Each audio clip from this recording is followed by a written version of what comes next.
¿Se me oye bien? Sí. Buenos días.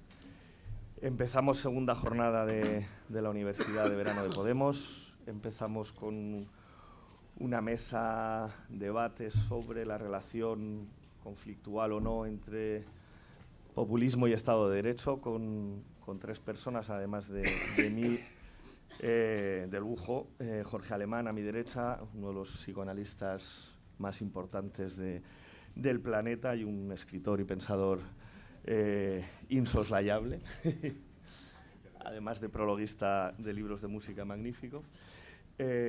A mi izquierda están Carlos Fernández Liria, filósofo, escritor también, pensador, profesor de esta casa de la Complutense. Y a mi lado, a mi izquierda y a mi lado, Clara Serra, que es también filósofa, es miembro, como yo, del Consejo Ciudadano Estatal de Podemos, de la dirección, responsable del área de igualdad y de feminismo. Y bueno, yo que me conocéis ya, Jorge, de Cultura de Podemos y organizador un poco de estas jornadas de esta Universidad de Verano.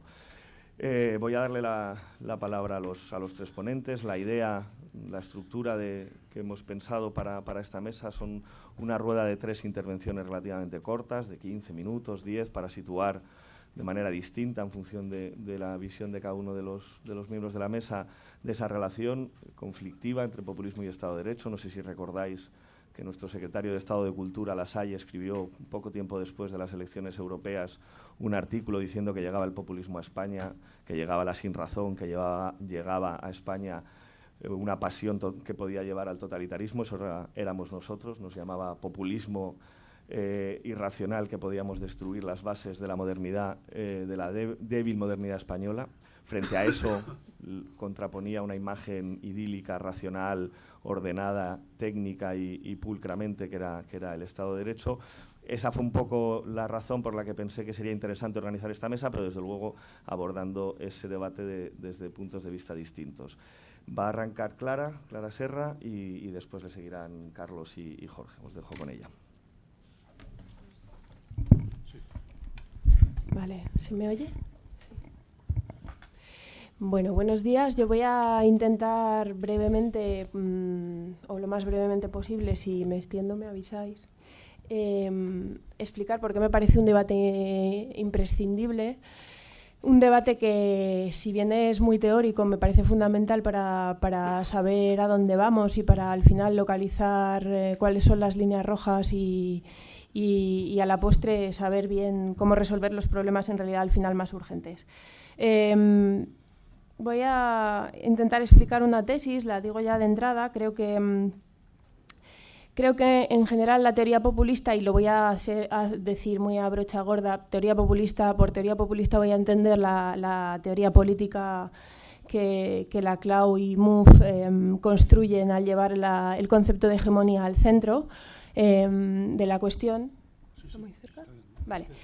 Creo que es una teoría que podríamos decir es de probada eficacia, eso es obvio, a la hora de pensar el momento, podríamos decir el momento destituyente o el momento constituyente. Creo que eso es un valor enorme de esta teoría, en la medida en la que hay muchos teóricos políticos que han tenido justamente ese momento constituyente como una especie de ángulo muerto. Ha sido un momento no pensado, ha sido para algunos teóricos de la modernidad un momento ciego, un momento que interrumpe el orden de la normalidad y que no ha sido bien pensado, y creo que es un valor enorme de esta teoría.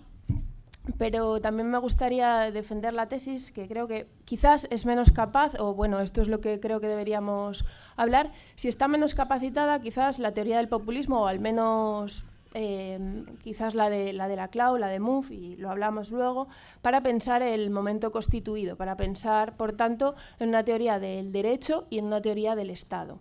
Y esta es la pregunta que me gustaría explicar un poco. Por eso, o sea, la cuestión fundamental es que creo que sería teóricamente fértil hacerle a la teoría populista, hacerle a la teoría de la hegemonía algunas preguntas que sí que han sido bien pensadas por los teóricos de la modernidad, y que, por cierto, creo que han sido nefastamente pensadas por los teóricos del marxismo. Por modernidad, y aquí quiero explicar, no entiendo para nada que Laclau o la teoría de la hegemonía no sea una teoría moderna, no sea sea contraria a la modernidad, todo lo contrario. Creo que hay una coherencia nítidamente moderna en la operación que la CLAU lleva a cabo. Creo que hay un ejercicio teórico de coherencia con la modernidad, entendiendo por modernidad, así muy a grandes rasgos, un modo de abordar las preguntas que importan a la política, en el cual está, digamos, como prohibido ciertas respuestas de facilidad, ciertas soluciones de facilidad, a las que hemos llamado metafísica, podríamos decir así, que tienen que ver con responder siempre, poder señalar en el mundo dónde está lo bueno, dónde está lo malo. Lo explico un poco. La modernidad sería una especie de consciencia de la finitud, que trae como... es decir, trae la mala noticia de que no se puede determinar racionalmente qué es lo objetivamente bueno o qué es lo objetivamente malo. Es decir, que no se puede deducir a través de la razón, que no se puede señalar a través de la razón qué es lo bueno y qué es lo malo. Entonces, tomar conciencia de esta finitud, de esta imposibilidad de determinar lo bueno o lo malo de modo objetivo y definitivo, por tanto, es lo mismo que decir que no hay en el mundo contenidos concretos. Por contenidos concretos me refiero a que no hay en el mundo costumbres concretas o religiones concretas o sujetos políticos concretos o pueblos concretos que son verdaderos, que está prohibida la operación de decir esta es la costumbre verdadera, esta es la ley verdadera, esta es el pueblo verdadero, que está prohibida la operación de indicar sujetos o objetos concretos en el mundo que tienen en sí la legitimidad, que tienen en sí de modo natural y de modo esencial, podríamos decir, la validez. Esta operación, que creo que es estrictamente en lo que consiste la modernidad, es lo mismo, creo que hace también la operación de sacar a la luz el mito de la inmediatez, podríamos decir. Es decir, ese mito que siempre trae la metafísica consigo de que hay canales, algo así como privilegiados, accesos directos o inmediatos a la verdad. Nietzsche llamó a la llegada de la modernidad la muerte de Dios. Creo que quiere decir esto, es la desaparición en el mundo de contenidos natural y esencialmente válidos, es decir, de contenidos sagrados, de, por ejemplo, un pueblo sagrado, de un libro sagrado, de una religión verdadera. Esa desaparición es lo mismo que poner en duda que haya canales directos o inmediatos para acceder a la verdad del mundo, ¿no? Es decir, es lo mismo que reconocer que la mediación es insuperable. Creo que esta es una operación nítidamente laclauniana, creo que es la operación en la que consiste la CLAU cuando hace esa operación teórica que creo que define parte del pensamiento contemporáneo, de poner el discurso en el centro, es decir, de decir que no hay acceso a la verdad más allá del discurso, que todo lo que emerge en una trama discursiva y que es ingenuo y metafísico considerar que podríamos acceder a las cosas sin discurso, ¿no? La metafísica, esto lo dijo Kant, es muy importante tenerlo en cuenta, es una tentación de la razón, decía Kant, es decir, no es tanto una filosofía que forma parte de unos siglos o de una época de la historia, sino una tentación que siempre está a la vuelta de la esquina, que siempre reaparece y que siempre cuando menos te lo esperas, pues está ahí, ¿no?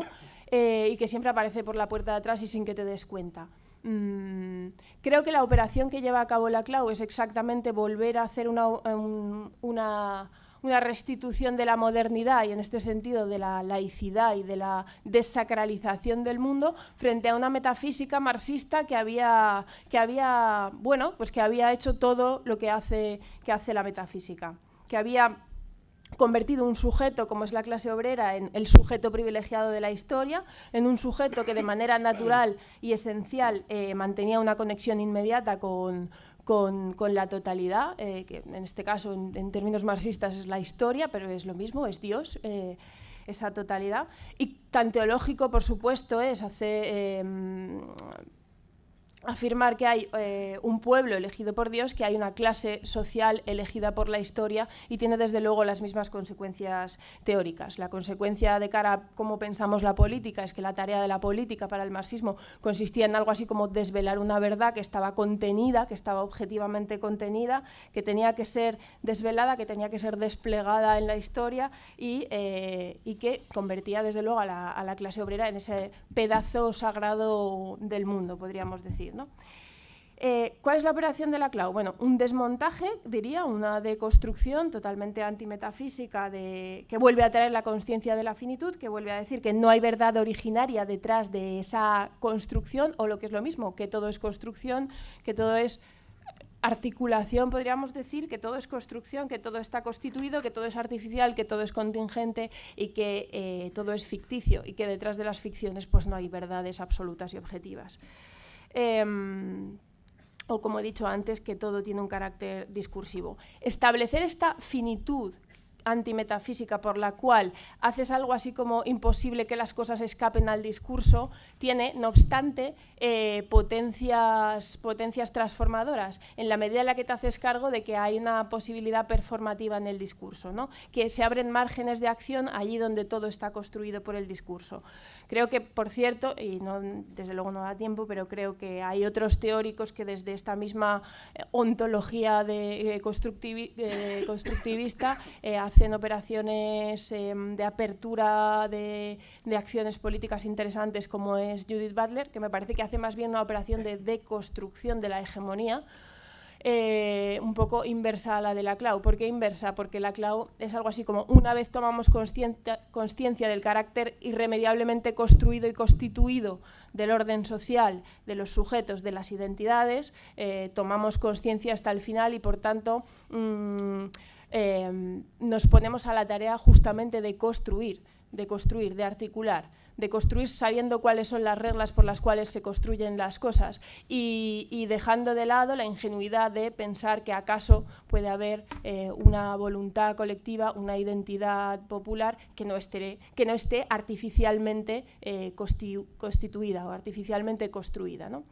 Bien, ahora bien, precisamente en la medida en la que creo que hay esta consciencia de que los sujetos colectivos, las identidades se construyen y además se construyen en este momento que hemos llamado ese momento destituyente, ese momento en el cual la representación revela que falla por completo, que falla en la medida en la que deja fuera un montón de cosas, ¿no? Ese momento en el cual está, podríamos decir, menos sólidas las relaciones y por tanto la articulación abre más margen de acción, se puede recomponer, se puede rearticular esa identidad y después hay un momento de, podríamos decir, de solidificación de esa identidad, es decir, en el momento constituido las cosas vuelven a cerrarse, el margen de acción, el margen de modificación vuelve a ser mucho más estrecho y podemos llamar a eso al momento constituido, ¿no? Bien, de alguna manera, hegemonizar, es decir, convertir en hegemónico un orden, es naturalizarlo. Y ojo, estamos diciendo que hay la plena consciencia de que naturalizamos una cosa que sabemos que es artificial, que es construida, que es contingente. Creo que hay una pregunta que hacer aquí, es a donde me gustaría llegar, es, bueno, en la medida en la que somos conscientes de esa operación, ¿cuáles son los mecanismos que tiene el populismo, la teoría populista, para garantizar que en el momento o en el orden constituido o en el momento constituido, en ese momento en el cual queda naturalizada o solidificada una determinada construcción que siempre es contingente, cabe la posibilidad de, no obstante, de abrir márgenes de transformación en el interior de ese orden constituido?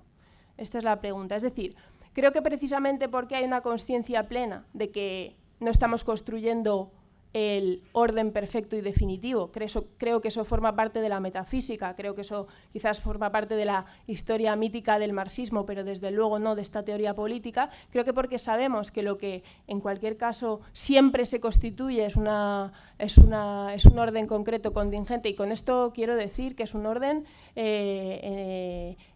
de un pueblo concreto, de una comunidad concreta, con una identidad concreta, y esto quiere decir que podría ser otra, pero es esa, y que lleva adheridas determinadas, bueno, solidificaciones históricas. Podríamos poner, por ejemplo, el caso del patriarcado, pero en cualquier caso lleva adheridas determinadas solidificaciones, y desde luego estamos absolutamente seguros de que no es una representación perfecta que no deje nada fuera de sí. Es decir, por el carácter justamente finito de este proyecto político que sabemos que estamos construyendo, la pregunta es si tenemos alguna manera de garantizar que en ese orden constituido que edificamos, que construimos, hay la posibilidad de transformación en el momento en el cual ya es un orden constituido, es decir, en el momento normal. Hay la posibilidad de reforma, hay la posibilidad de transformación, hay la posibilidad de horadar de alguna manera esa naturaleza, eso que hemos naturalizado y que sabemos que en modo alguno es necesario, sino que todo lo contrario, es concreto y contingente. Es decir, ¿hay algún mecanismo que permita, una vez constituido un orden hegemónico, deshacer, horadar aquellas adherencias históricas concretas que todo pueblo concreto tiene, que toda identidad concreta tiene,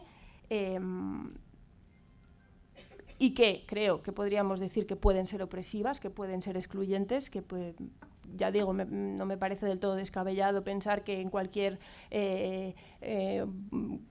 proyecto populista que podamos pensar ahora mismo, probablemente construiríamos un orden en el que algo como el patriarcado podría persistir.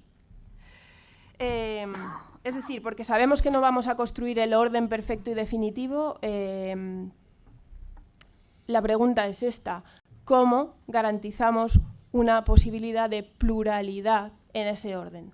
¿Qué mecanismos garantizan la pluralidad en ese orden? Entendiendo por pluralidad precisamente la posibilidad de que lo que está excluido, lo que está fuera, tenga algún margen de apertura y de hacer una reforma interna por la cual pueda quedar menos excluido. Es decir, y aquí me gustaría decir, creo que tenemos que tener conciencia de que no es el populismo en sí, no es la teoría populista la que permite, creo, responder a esta pregunta. Creo que habría que tomar conciencia de que tan populista puede llegar a ser un proyecto como el de Le Pen, como un proyecto como el de Podemos, o al menos podríamos hacer esta pregunta. Si es así, ¿hay criterios en la teoría política de la hegemonía para distinguir un proyecto político como el de Le Pen, que creo que no es un proyecto político en el que pudiéramos decir que está garantizada la pluralidad, de un proyecto político como el nuestro? Ojo, porque si no es menos populista el proyecto de Le Pen que el nuestro, no será en la teoría del populismo donde encontremos el criterio de distinción. La pregunta es dónde está, por tanto, el criterio de distinción. Y ojo, porque no sé, y esto también es una pregunta, si es menos democrático. Y aquí hay una pregunta súper interesante a la hora de pensar el populismo y el Estado de Derecho, que es el límite del concepto de democracia. ¿Es menos democrático el populismo de Le Pen o no? Si no lo es, entonces tampoco está en la democracia el criterio por el cual podemos distinguir un proyecto como el de Le Pen como un proyecto como el de Podemos. Y aquí sí que creo que hay una cierta ingenuidad, podríamos decir, que es esta de desatender el hecho de que la pluralidad, el pluralismo, tiene unas condiciones. Esas condiciones deben ser pensadas, es decir, es una solución algo ingenua decir que somos pluralistas, pues porque tenemos el pío deseo de serlo. Es decir, que hay que pensar en una teoría política cuáles son los mecanismos que garantizan que en un orden constituido la pluralidad es posible, y que eso tiene unas condiciones, y que eso tiene unos mecanismos y que tiene unos dispositivos. Tengo que acabar, ¿no? Sí, vale. Pero sigue. Vale. Sigue. Bien, muy rápido. Creo que hay una pregunta aquí, es la de, quizás por no ser ingenuos, habría que tomarse en serio a Carl Schmitt. Sabéis que Carl Schmitt creo que es un pensador absolutamente coherente y que por eso es un adversario teórico como pocos hay, ¿no? Carl Schmitt no solo no considera que la democracia es la manera de garantizar la pluralidad, es que más bien considera lo contrario. La democracia es homogeneidad sustancial, la democracia es la identidad. Es decir, solo hay democracia allí donde hay identidad entre gobernados y gobernantes, homogeneidad, la destrucción de la pluralidad.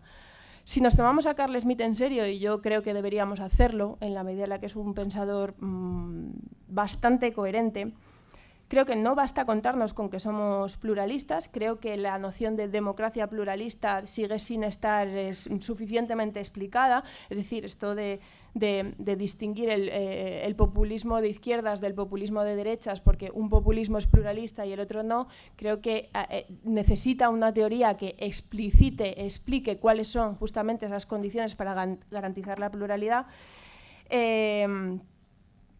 Y creo que obviamente tenemos la necesidad de distinguir eso que llamamos populismo de Le Pen o otro tipo de populismo. La distinción obviamente entre populismo de izquierdas y populismo de derechas es teóricamente completamente insatisfactoria, es decir, precisamente en la medida en la que sabemos que es una etiqueta completamente contingente, no distingue nada, no dice nada, más allá, o sea, dice lo mismo que dice si decimos populismo bueno, populismo malo. Populismo de los buenos, populismo de los malos, creo que es un camino que nos hemos prohibido en la medida en la que hemos desactivado esa posibilidad de señalar lo bueno y lo malo, y que justamente esa es una pregunta que nos obliga a pensar justamente cómo hacer esa distinción. Yo diría que sí que hay una distinción entre un populismo que podríamos decir que es perfectamente compatible con el fascismo, que es perfectamente compatible con un proyecto como el de Le Pen, de un populismo que nosotros defendiéramos. Creo que ese criterio de distinción se llama Estado de Derecho. Creo que han sido los teóricos políticos de la modernidad los que han pensado bien esto, contra todo voluntarismo e ingenuidad, es decir, y tomándose muy en serio que esto tiene unas condiciones y unos dispositivos que hace falta poner a funcionar en la sociedad, y que creo que hay que salir de un error absoluto de la izquierda, y que creo que además es uno de estos izquierdismos teóricos horribles que han caracterizado al peor de los marxismos, que es esto de no leer a los teóricos modernos y no leer a los teóricos del derecho porque eran burgueses, o no leer a los teóricos del Estado porque eso de la modernidad del siglo XVII y XVIII pues era un epifenómeno superestructural, ¿no?, ideológico del capitalismo, y entonces pues no forma parte de nuestros interlocutores teóricos. Creo que es un error a desterrar, y que desde una teoría política que tiene desde luego todas las ganas de desterrar esos errores de la izquierda, lo deberíamos hacer. Y creo que es urgente en la medida en la que creo que es urgente esto, una lectura en espejo del populismo con la teoría del derecho y la teoría del Estado de autores típicamente modernos que sí que piensan bien el orden constituido y esos mecanismos que hace falta poner en juego en ese orden constituido para garantizar la pluralidad. Porque, digo, es políticamente urgente saber cuáles son, dónde están y por qué son esas las líneas rojas que nos distinguen de proyectos que, desde luego, no creo que deberían dejar de preocuparnos en la medida en la que están ahí. Pues creo que en la Europa contemporánea hay perfectamente manera de decir que hay proyectos populistas de derechas y que hay un ascenso de determinados proyectos que desde luego no son para nosotros emancipadores, no son para nosotros prometedores, pero que quizás sí que son populistas y que quizás sí que son democráticos.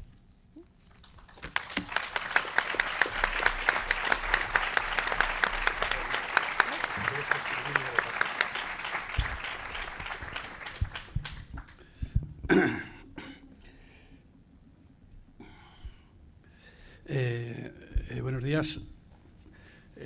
No estoy muy seguro de que vayamos, por lo menos en la mesa, no creo que vayamos a discutir gran cosa entre nosotros. Doy casi por supuesto a priori que estoy de acuerdo con Jorge Alemán. No sé lo que dirá Jorge Lago, supongo que también, que le conozco menos. En cualquier caso, con Clara Serra, más que de acuerdo, estoy entusiasmado. Por eso hecho gesto de que continuara hasta el final, porque, por otra parte, porque veía un peligro, y es que veía que estaba gustando tanto la primera parte de su intervención, que ha sido la más larga, que era precisamente la descripción del populismo. Yo os veía a todos haciendo así y así, y digo, joder, se van a llevar un palo, porque claro, o sea, cuando llegue lo del Estado de Derecho, entonces yo no sé qué les va a parecer. O sea, les está gustando tanto el populismo que cuando llegue lo del Estado de Derecho se van a llevar un jarro de agua fría de 1000 pares de diablos. Claro, digo, por lo menos que llegue, ¿no? Bueno, vamos a ver, porque claro, yo creo que, bueno, Clara ha hecho lo que en filosofía tenemos muy a bien, que es imprescindible hacer, que es describir bien al enemigo, contarlo bien, incluso contarlo mejor de lo que el enemigo se cuenta a sí mismo, ¿no? No quiero decir con eso que el populismo sea el enemigo, pero desde luego que yo lo que he entendido en la ponencia de Clara ha sido fundamentalmente una defensa del Estado de Derecho, presuponiendo que el populismo es inevitable. Yo voy a hacer lo mismo, exactamente lo mismo, solamente que voy a intentar... bueno, que hagáis menos así cuando se cuenta la clavo. Vamos a ver. Yo creo que lo del populismo nos viene impuesto por un hecho, y que si no existiera ese hecho, pues a la mierda el populismo. El hecho es sencillamente que, por desgracia, es así, que el mundo político está atravesado de síntomas, y por tanto la verdad no tiene ninguna posibilidad en principio y por principio. Es decir, tú no puedes discutir con un neurótico diciendo la verdad. O sea, mi hermano Alberto, el psiquiatra, me contaba que una vez a una psicótica de 80 y tantos años de su manicomio, pues que decía estar embarazada y que iba a tener un hijo, pues le dijeron la verdad y le hicieron una prueba de embarazo para demostrarla que no estaba embarazada. Claro, la mujer lo que empezó a decir inmediatamente es que le habían hecho una prueba y le habían obligado a abortar. Claro, es lo que ocurre con los síntomas. No vale para nada decirle a un tímido, demostrarle a un tímido sobre el papel que no le va a pasar nada, que no le va a tragar la tierra porque se atreva a hablar en público. Con los síntomas no se discute diciendo la verdad. Y el mundo político está hecho de síntomas, no está hecho de errores. Si estuviera hecho de errores, bastaría decir la verdad y ya está. Y eso sería una academia, una universidad. Pero es que el mundo político no es una universidad. Está todo atravesado de síntomas. Y por eso es muy importante, efectivamente, jugar pues, con este asunto del discurso, de los significantes vacíos, del populismo. Hace falta, precisamente por eso son imprescindibles, y yo saludé muchísimo la creación de un círculo de psicoanalistas en Podemos, es porque el mundo político exige algo así como psicoanalistas, porque la materia con la que estamos tratando no es sencillamente el error, sino que son todos síntomas. Y frente a los síntomas, efectivamente, por definición, pues la verdad no tiene ninguna posibilidad, o por lo menos es completamente ineficaz. Por tanto, la verdad tiene que buscar estrategias para, teniéndolo todo perdido, sin embargo, ganar. Es el más difícil todavía, es muy difícil, muy difícil. Pero bueno, de alguna forma el psicoanálisis es precisamente, a mi entender, a ver qué opina luego Jorge, pues una asunción de ese reto, ¿no? Bueno. Vale, dicho esto, y es que el populismo es un hecho que nos viene dado y que no podemos soslayar, porque es inevitable, y tenemos que contar con eso. Claro, la pregunta es, ¿eso quiere decir que si la verdad no tiene ninguna posibilidad, o es casi un milagro que tenga alguna en el mundo político, eso quiere decir que no hay verdad? ¿Eso quiere decir que no hay verdad en el mundo político? ¿Eso quiere decir que no hay una objetividad política, ¿Qué es lo que parecía que Clara estaba diciendo al principio de su conferencia, cuando estaba clarísimo que al final ha dicho todo lo contrario? Si no me equivoco, que no hay ninguna objetividad política. Yo creo que eso, pretender que no hay ninguna objetividad política, yo no sé si tendríamos que decir que eso es la posmodernidad o que eso es el populismo más barato, yo no sé, pero pretender que no hay ninguna objetividad política es llevarle la contraria, a mi entender, a toda la historia de la filosofía. Entonces yo me retiro, porque pertenezco a la Facultad de Filosofía, soy profesor de filosofía, y entonces yo sencillamente ya no tengo nada que decir ni nada que explicar. Toda la historia de la filosofía es precisamente un intento de pensar las condiciones por las cuales existe una cosa a la que podemos llamar objetividad política. Claro que es una objetividad muy difícil, es una objetividad dificilísima, no es una objetividad como en las matemáticas. Aquí estamos en la Facultad de Matemáticas, aquí coges una pizarra y tienes algo objetivo en cuatro patadas. No, la objetividad política es dificilísima, dificilísima. Y precisamente por eso es el tema de la historia de la filosofía, porque los filósofos son precisamente esos que se ocupan de las cosas difíciles. Las cosas fáciles se las dejamos a los matemáticos y a los físicos. O sea, las cosas difíciles son las cosas de las que se ocupan los filósofos, efectivamente. Esa objetividad política existe, claro que existe. Y de hecho, todo el esfuerzo de la historia de la filosofía desde Sócrates, pero se plasma finalmente en una cosa que podríamos llamar la teoría del Estado moderno, que es una cosa que está bastante bien hecha, porque además está hecha por filósofos. Y es que los filósofos son gente muy lista, ¿qué le vamos a hacer? Yo no soy filósofo, por supuesto, yo soy profesor de filosofía, pero he de decir que son gente muy inteligente y que cuando hacen las cosas las hacen muy bien. Y además suelen estar mucho más de acuerdo de lo que entre sí de lo que normalmente sale en los manuales, que siempre parece que Parménides está pegando con Heráclito y que desde ella sí están todos pegándose. Nunca, jamás. Los filósofos están fundamentalmente siempre de acuerdo entre sí en un proyecto común al que yo llamo ilustración y que tengo derecho, que quiero decir, que puedo argumentar, que no tengo tiempo para argumentar, porque tengo derecho a hacer esa suposición de que en realidad toda la historia de la filosofía es un intento de sacar a la luz una cosa que sale a la luz finalmente con eso que llamamos ilustración. Esa teoría del Estado moderno es sencillamente el intento de pensar pues, todo un sistema de equilibrios entre poderes, una articulación de instituciones, un complejo de artilugios, podríamos decir, artificiales, que faciliten la producción de objetividad, que faciliten la producción de objetividad política, que faciliten algo así como que emerja la verdad. Cuando la verdad no tiene nada que hacer, que es lo que he comenzado diciendo, En el mundo político la verdad no tiene nada que hacer. Estamos tratando con psicóticos y con neuróticos, no estamos tratando con matemáticos, en la Facultad de Matemáticas. Y sin embargo, todo el sistema de la teoría del Estado moderno es un intento de crear unas condiciones en que por lo menos la verdad tenga alguna oportunidad y la objetividad pueda poco a poco abrirse paso a través de una cosa que tiene que ser progresiva. Le podríamos llamar, pues es el famoso ius reformandi, el derecho a la reforma, precisamente, el derecho a progresar, el derecho a cambiar, no por supuesto el derecho a progresar porque cada vez tengamos artilugios más potentes y sistemas operativos más potentes, que eso no tiene nada que ver, eso es una parida, sino con el derecho a progresar las cosas, a progresar en cosas que no tienen marcha atrás, como por ejemplo, pues yo qué sé, yo digamos que como ejemplo, pues siempre pongo, no sé, una vez que se ha prohibido la esclavitud, con arreglo a derecho no se puede restaurar. Una vez que se ha prohibido la esclavitud, se puede restaurar con un golpe de Estado, pero una vez que se ha prohibido con la Constitución sobre la mesa, con el derecho sobre la mesa, con la Declaración de los Derechos Humanos, una vez que se ha prohibido la esclavitud, no se puede restaurar. Una vez que se ha concedido el voto a la mujer, con arreglo a derecho no se lo puedes quitar. Una vez que se han otorgado derechos a los homosexuales, con arreglo a derecho no se los puedes quitar, porque hay una cosa que se llama el principio de progresividad del derecho, y es que el derecho solamente puede cambiar en favor del derecho, nunca retrocediendo. Por tanto, hay progreso. Claro que hay progreso en el derecho. En los sistemas operativos de Bill Gates, no, esos son cada vez peores todos. Y en el mundo de los misiles, pues también. Eso no es progreso, eso es una cosa que llaman en la televisión progreso, pero no tiene nada que ver con lo que en la historia de la filosofía se ha llamado progreso. Bien.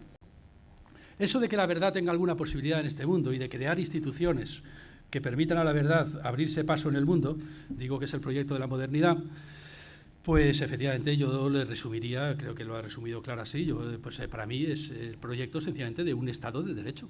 Es que se ha llamado así, un imperio de la ley. Es sencillamente que la ley, la razón, la verdad, pueda tomar la palabra, legislar y que la realidad obedezca.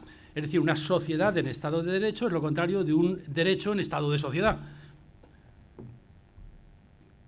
No sé si me explico. Bueno, pues bien.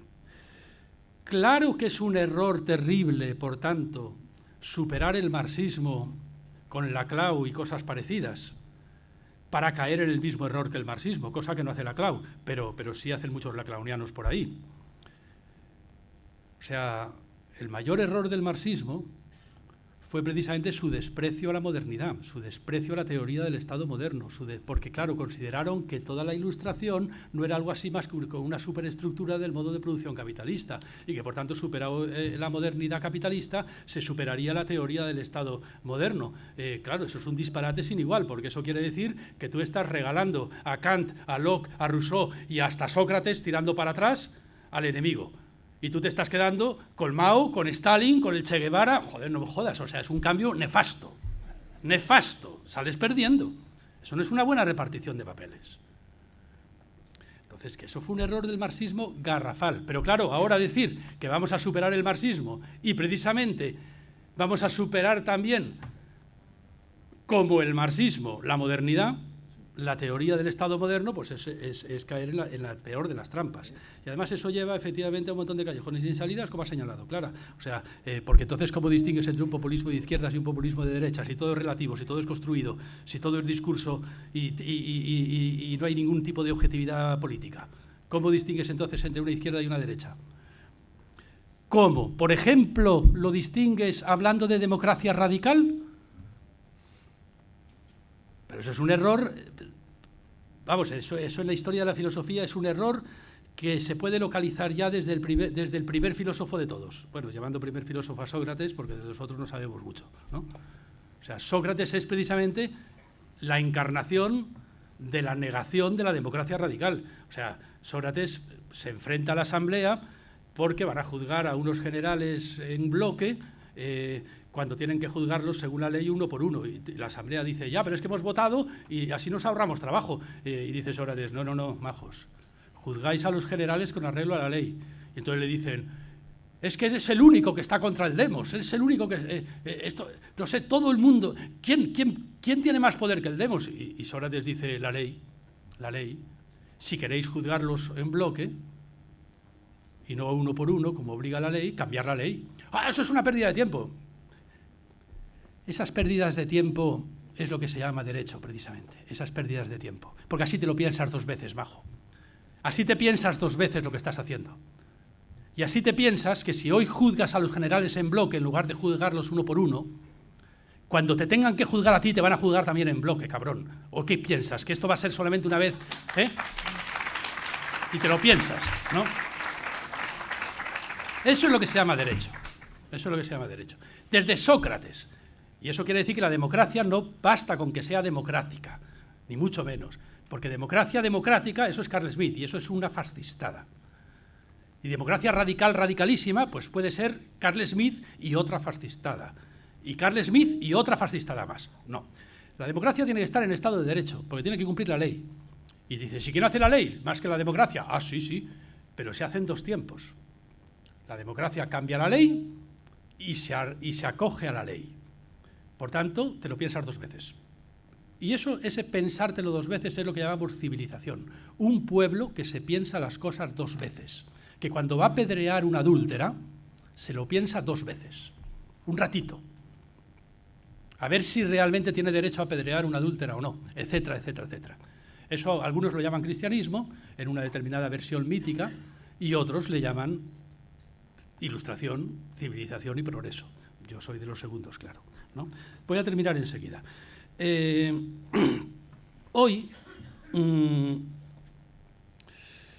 es verdad, por tanto, que estamos en una situación en la que hemos caído en la cuenta, y para eso ha sido muy importante pues Íñigo Rejón, Pablo Iglesias, en fin, o sea, pues Juan Carlos Monedero, los que sabían de la clau, en definitiva. Jorge Alemán, por supuesto, también. Han sido muy importantes, pues nos han hecho, efectivamente, nos han convencido, nos han hecho caer en la cuenta de que el populismo efectivamente es inevitable, de que estamos operando con síntomas y de que no podemos soslayar esa realidad. Ahora bien, como digo, eso no impide que tengamos la convicción clara de que en el fondo late una verdad que podemos sacar a la luz y que estamos luchando por esa verdad. No estamos luchando por una construcción artificial completamente en la que es relativa en un mundo en el que todo es relativo. Estamos luchando por una objetividad en el sentido fuerte de la palabra. Pues estamos luchando por lo mismo que luchó la Ilustración toda su vida. Y en definitiva esa verdad con todos los dispositivos populistas que sea necesario poner en juego, sigue teniendo que quedar muy clara siempre. Y además no es tan difícil, es muy fácil, es muy fácil.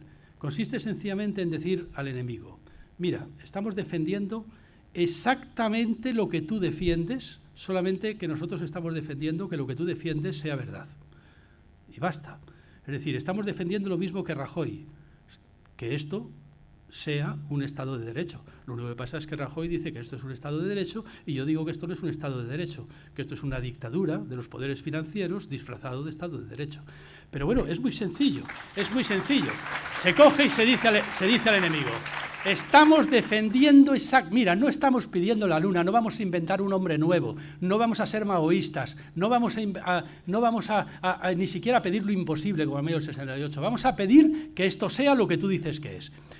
Vamos a pedir que esto sea un sistema parlamentario y, por tanto, que los poderes económicos obedezcan al Parlamento, en lugar de que los poderes económicos implanten una dictadura que el Parlamento tenga que obedecer. Bueno, eso es lo que vamos a intentar. Eso es nuestro programa.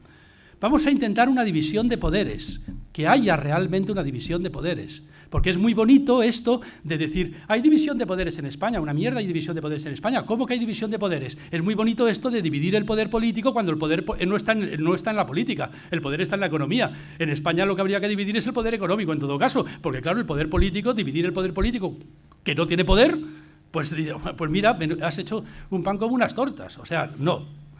Vamos a intentar realmente que el poder político tenga poder para estar muy orgullosos de haberlo dividido, eso sí.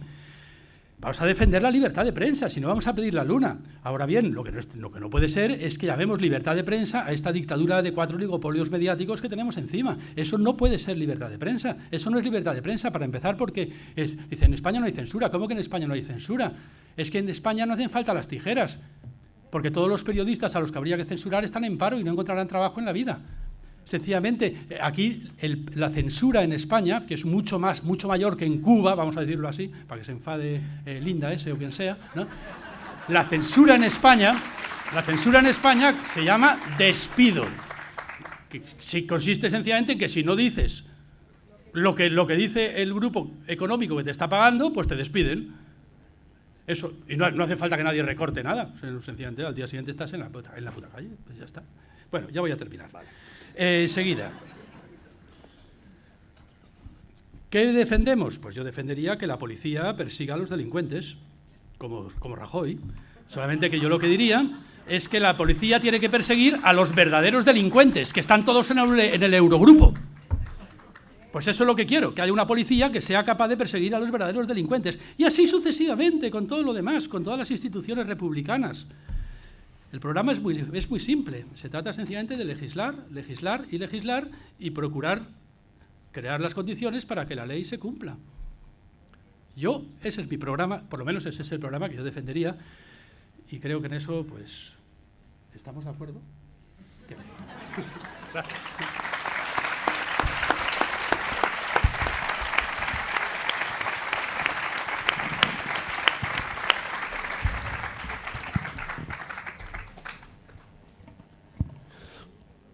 Bueno, muy bien, muchísimas gracias a todos ustedes por estar aquí. Le quiero agradecer también a Jorge Lago la posibilidad que me ha dado de compartir esta mesa con compañeros que aprecio, y después de estas intervenciones tan brillantes y tan elocuentes de mis dos colegas.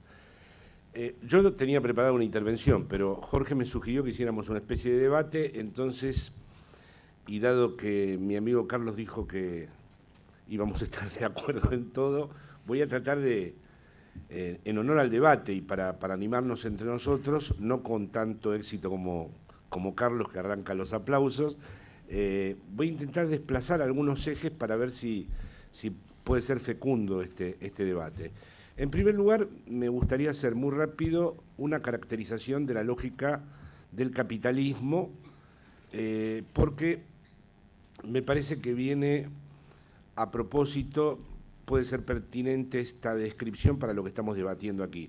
Muy rápidamente, y sin citar ningún autor, diré que actualmente el capitalismo se caracteriza por precisamente desalojar la verdad, conectar todos los lugares establecer una expansión transversal homogénea, es decir, el capitalismo se expande de manera ilimitada, no podemos nombrar su exterior, todo es transformable en mercancía, ha intervenido ya en las relaciones sociales, ha intervenido en la relación de los sujetos consigo mismo, ha intervenido en la relación del sujeto con los otros, es decir, el capitalismo nos obliga como ejercicio de pensamiento a pensar en aquello que sería inapropiable por el capitalismo. Hoy uno de los grandes desafíos para pensar lo que estamos pensando sería ¿qué es lo que no puede ser integrado en el circuito ilimitado de la mercancía?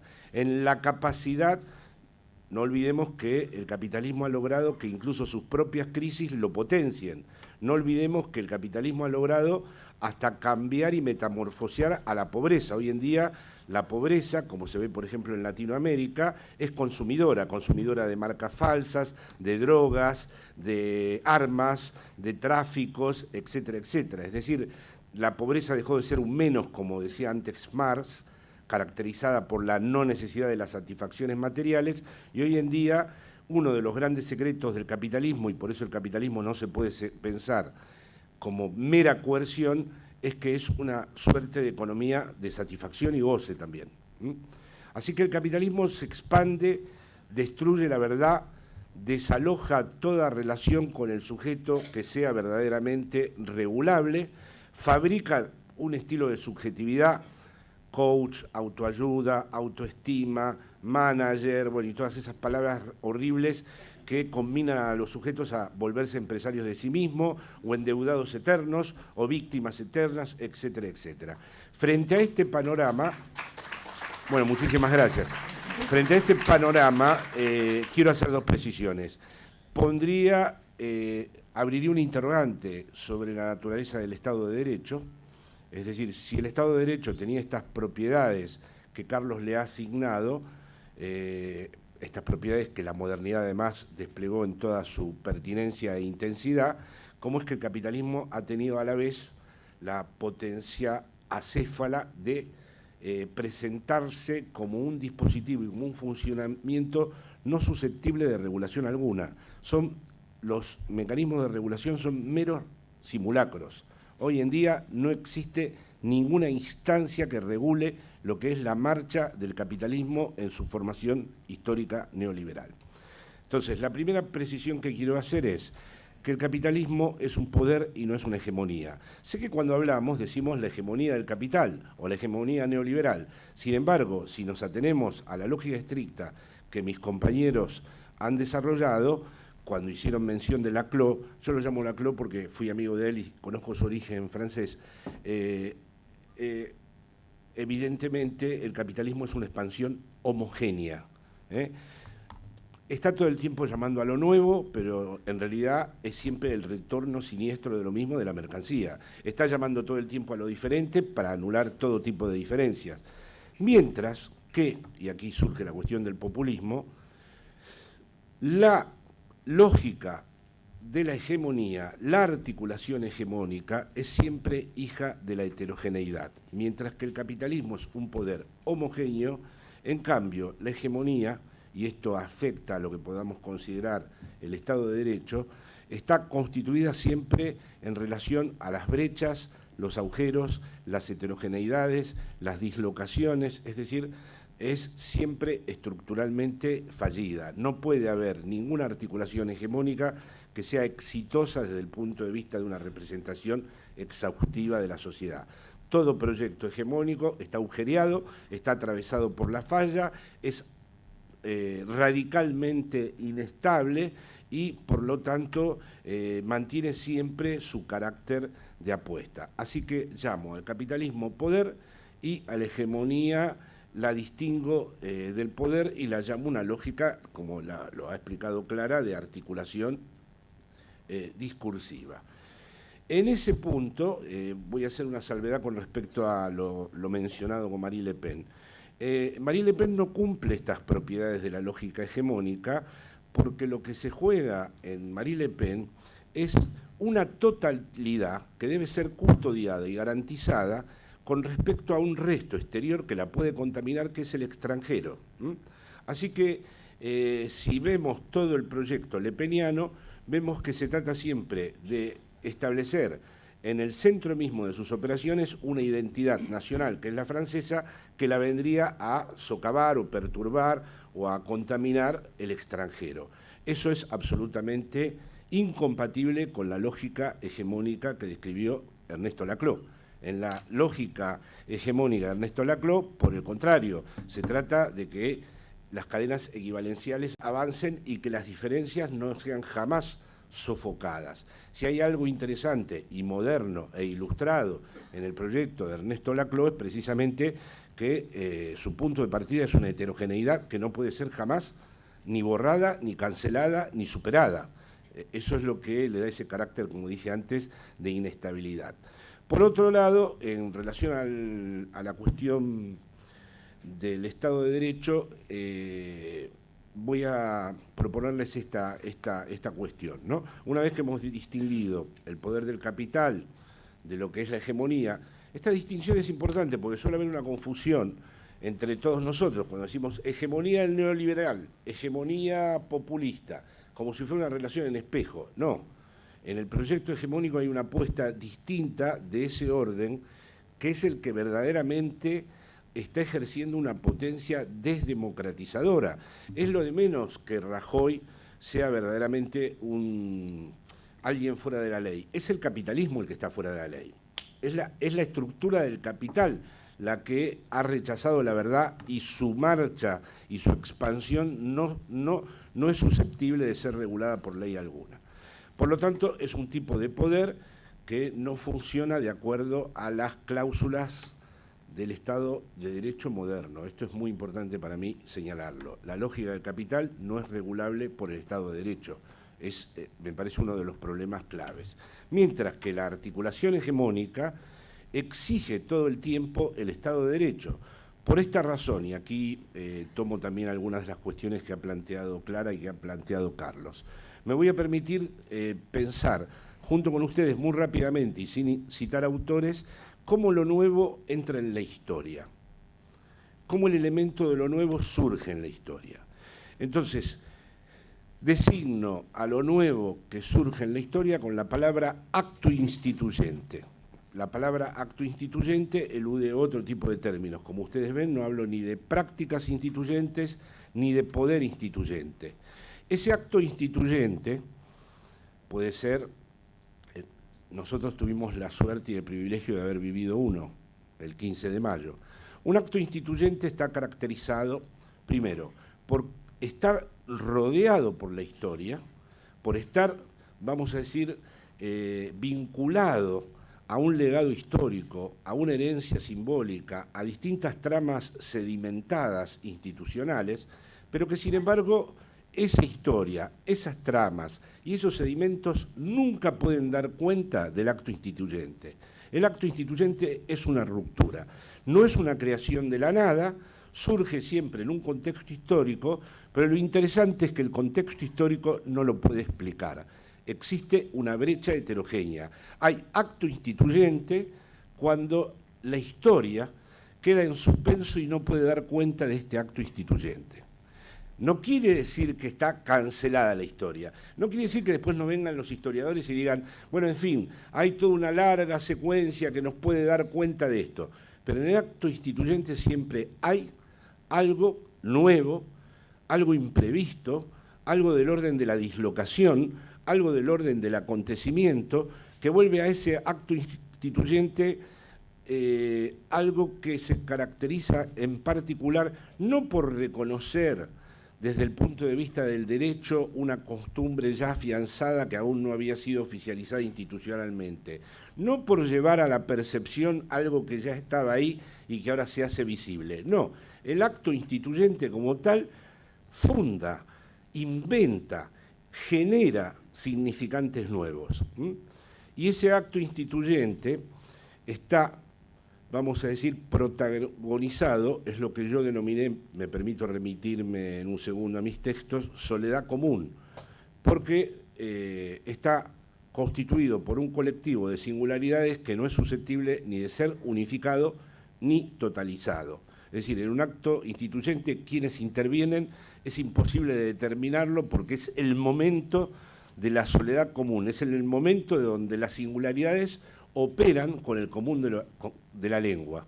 Es decir, es una soledad común porque hay singularidades y hay común y se hace con lo que no hay. El acto instituyente se define con que no se trabaja con lo ya hecho, sino que se trabaja con lo que no hay.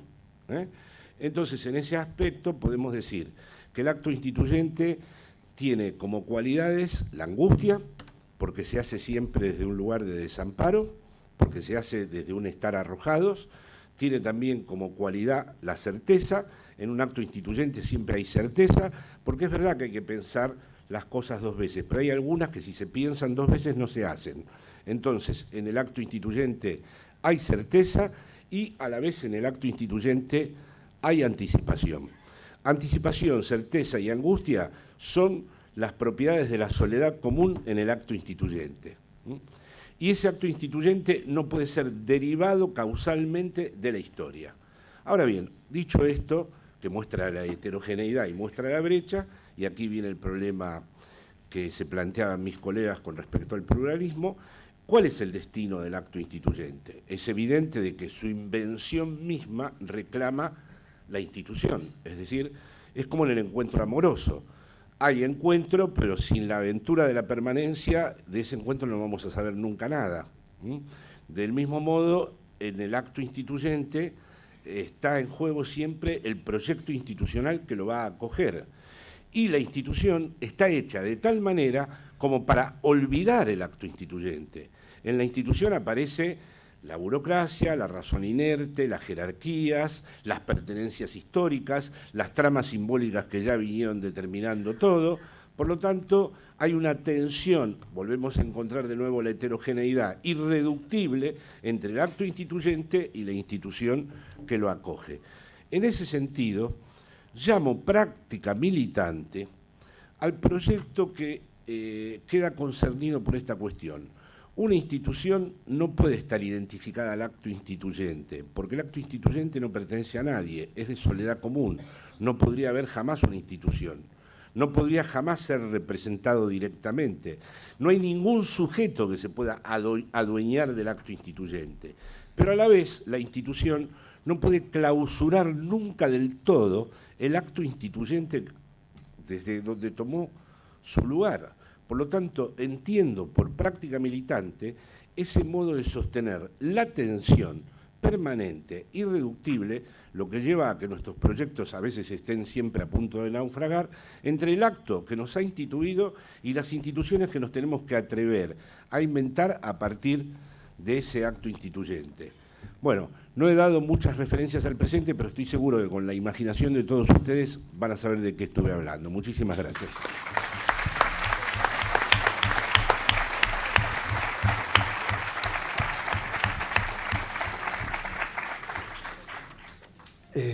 Mi labor hoy era más la de moderar o como mucho traducir o lanzar algunas preguntas, cosa que voy a intentar hacer.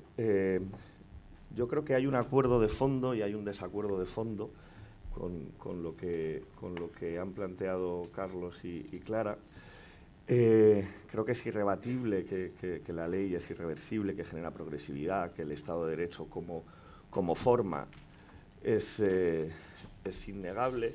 Pero claro, cuando Carlos dice yo lo que quiero es que Rajoy persiga con la policía al haga cumplir la ley, pero es perseguir al Eurogrupo, me pregunto por qué no se puede. Y cuando me pregunto por qué no se puede, me encuentro con historia, me encuentro con relaciones sociales, pero me encuentro con una serie de elementos que casi no he encontrado en vuestra locución, ¿no? Es como si fuera una forma pura, idealizada o ideal, efectivamente pensable, pero que nunca está.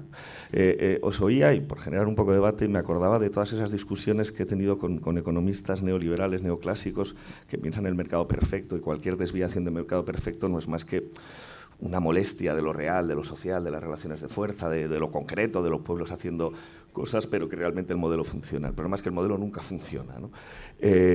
Cuando os oía también a Clara, que me ha interesado muchísimo la introducción, hacer esa introducción del populismo diciendo no hay sujetos verdaderos, esa crítica a la teleología y teología marxista en la que de repente pues, sitúa en la clase obrera a un sujeto histórico con una misión salvífica y que tendrá su mañana en esa parusía de la revolución comunista, y esa deconstrucción que hace Clara a través de la CLAU, decir los sujetos no están dados, no existen, tú no dices trabajadores y todo el mundo sabe a qué te refieres y cuál es su misión y cuáles son sus intereses, su cosmovisión y su ideología, y si no la tienes porque es falsa, no, eso es una articulación, eso se construye, eso es un fruto de un trabajo político, claro, sí.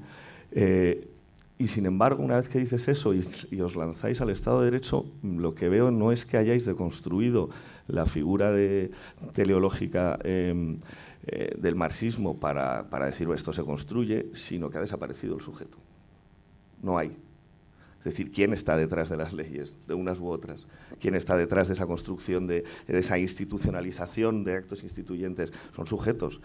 ¿Qué es sino el feminismo que un sujeto articulando diferencias, construyendo un proyecto populista, referido esta vez a intereses que son distintos, que no son naturalmente dados, que son los del feminismo o los de una determinada manera de entender el feminismo, que evidentemente se va instituyendo a través de instituciones, pero que necesita ese sujeto que ha desaparecido del mapa, ¿no? En ese esquema un poco ideal. Entonces, Estado de Derecho sin toda la complejidad social, pues no es más que una fórmula bella, pero compleja, ¿no? Si ya nos vamos, y ahí estoy muy de acuerdo con Jorge, a ese poder que es el capital, que de alguna manera está en lógica antitética hoy con el Estado de Derecho, acaso siempre lo ha estado, y sin embargo comparten elementos, y ahí sí que volvería atrás la mirada a Hegel y a Marx, y ahora hay cierto isomorfismo entre la ley y la mercancía, pero que me parece que nos introduciría en un debate más complejo, pero solo para hablar de relaciones de fuerza, que está imposibilitando una construcción cierta de un Estado de Derecho, digamos, realizado plenamente. ¿Y qué es el populismo sino un mecanismo de compensación ante la imposibilidad de la aplicación de ese Estado de Derecho? Y por tanto, una mediación, lo llamabas tú antes, pero una mediación necesaria, no un síntoma. Como decía Carlos, solo si entendemos desde una idealidad absoluta el Estado de Derecho, podemos considerar el capital como un síntoma. Es una relación social histórica indistinguible, además, del Estado de Derecho en términos históricos. Entonces, ahí hay mucha bueno, me falta mucho Hegel, me falta mucha historia, me falta mucho proceso social para compartir no la defensa que hacéis del Estado de Derecho, que es imposible no compartir, sino la significancia política, la significación política y sobre todo la posibilidad de ser traducido eso en algo políticamente actuable. De ahí que no vean ninguna contraposición posible entre populismo y Estado de Derecho, tal y como lo entendéis vosotros, salvo esa necesidad de distinción muy filosófica, yo soy sociólogo, en la que me permita distinguir categóricamente, casi en términos perfectos, un populismo de otro, unas derivaciones de otras, cuando son procesos históricos en permanente construcción, en esa heterogeneidad que nunca está acabada de los procesos hegemónicos, ¿no? Por situar algunas preguntas y ponerlas encima de la mesa, ¿no? Creo que la teoría de la CLAU distingue perfectamente bien, y Chantal Mouffe lo hace después, las derivas fascistas de una construcción de un sujeto llamado pueblo, de esa heterogeneidad nunca acabada y cuya imposibilidad de ser contenida dentro no es un extranjero, no es un otro, sino es una forma de opresión y es una forma de imposibilidad de ese desarrollo de la totalidad nunca acabada de la heterogeneidad de la construcción popular. Es decir, que está contenida en la propia teoría de Laclau la diferencia y la distinción. Y si no la tenía Laclau, Chantal, que viene esta tarde, la termina de desarrollar. No veo esa necesidad de irse fuera a una verdad externa, que es el Estado de Derecho, para poder distinguir un populismo bueno de uno malo que acabáis justamente construyendo, ¿no? Lanzo preguntas, más que otra cosa. Hacías una pregunta muy pertinente, comentaba Clara con total justeza, qué mecanismos para deshacer esas solidificaciones que acaban convirtiendo las hegemonías en segundas naturalezas, ¿no? Cómo hacer para que la concreción de una forma de articulación, la que fuere hegemónica, no se solidifique de tal forma que se convierta en una segunda naturaleza, una naturaleza imposible de construir, ¿no? Y, por tanto, garantizar una cierta pluralidad. Esa permanente destrucción de toda solidificación se llama capital. Se llama capitalismo, es lo que actúa permanentemente esa destrucción. La única forma de contraponer eso no es una solidificación en términos legales, que sin duda, o jurídico de derechos, sino esa permanente contraposición en términos de articulación popular, de hegemonía, de contrahegemonía, si quieres, que permita que no sea el capital que esté permanentemente renombrando y deshaciendo, sino que haya articulaciones al margen, ¿no? por ir a otra pregunta, ¿no? Para generar debate en torno a esta diferencia, ¿no? Tengo más cosas apuntadas, pero yo creo que podemos empezar por aquí, si os parece, o por otro lado, pero sí que problematizaría mucho esa relación entre Estado de Derecho y populismo, tal y como lo habéis leído.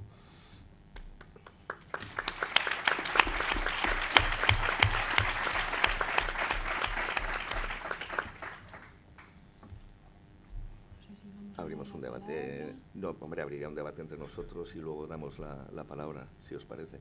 Vale. Sí, no, dale tú, que yo voy a pensármelo. Dale.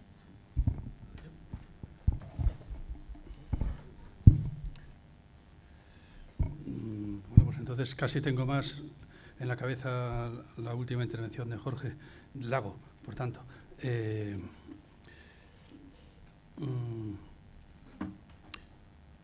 ¿Por qué no se puede conseguir que el derecho sea el derecho?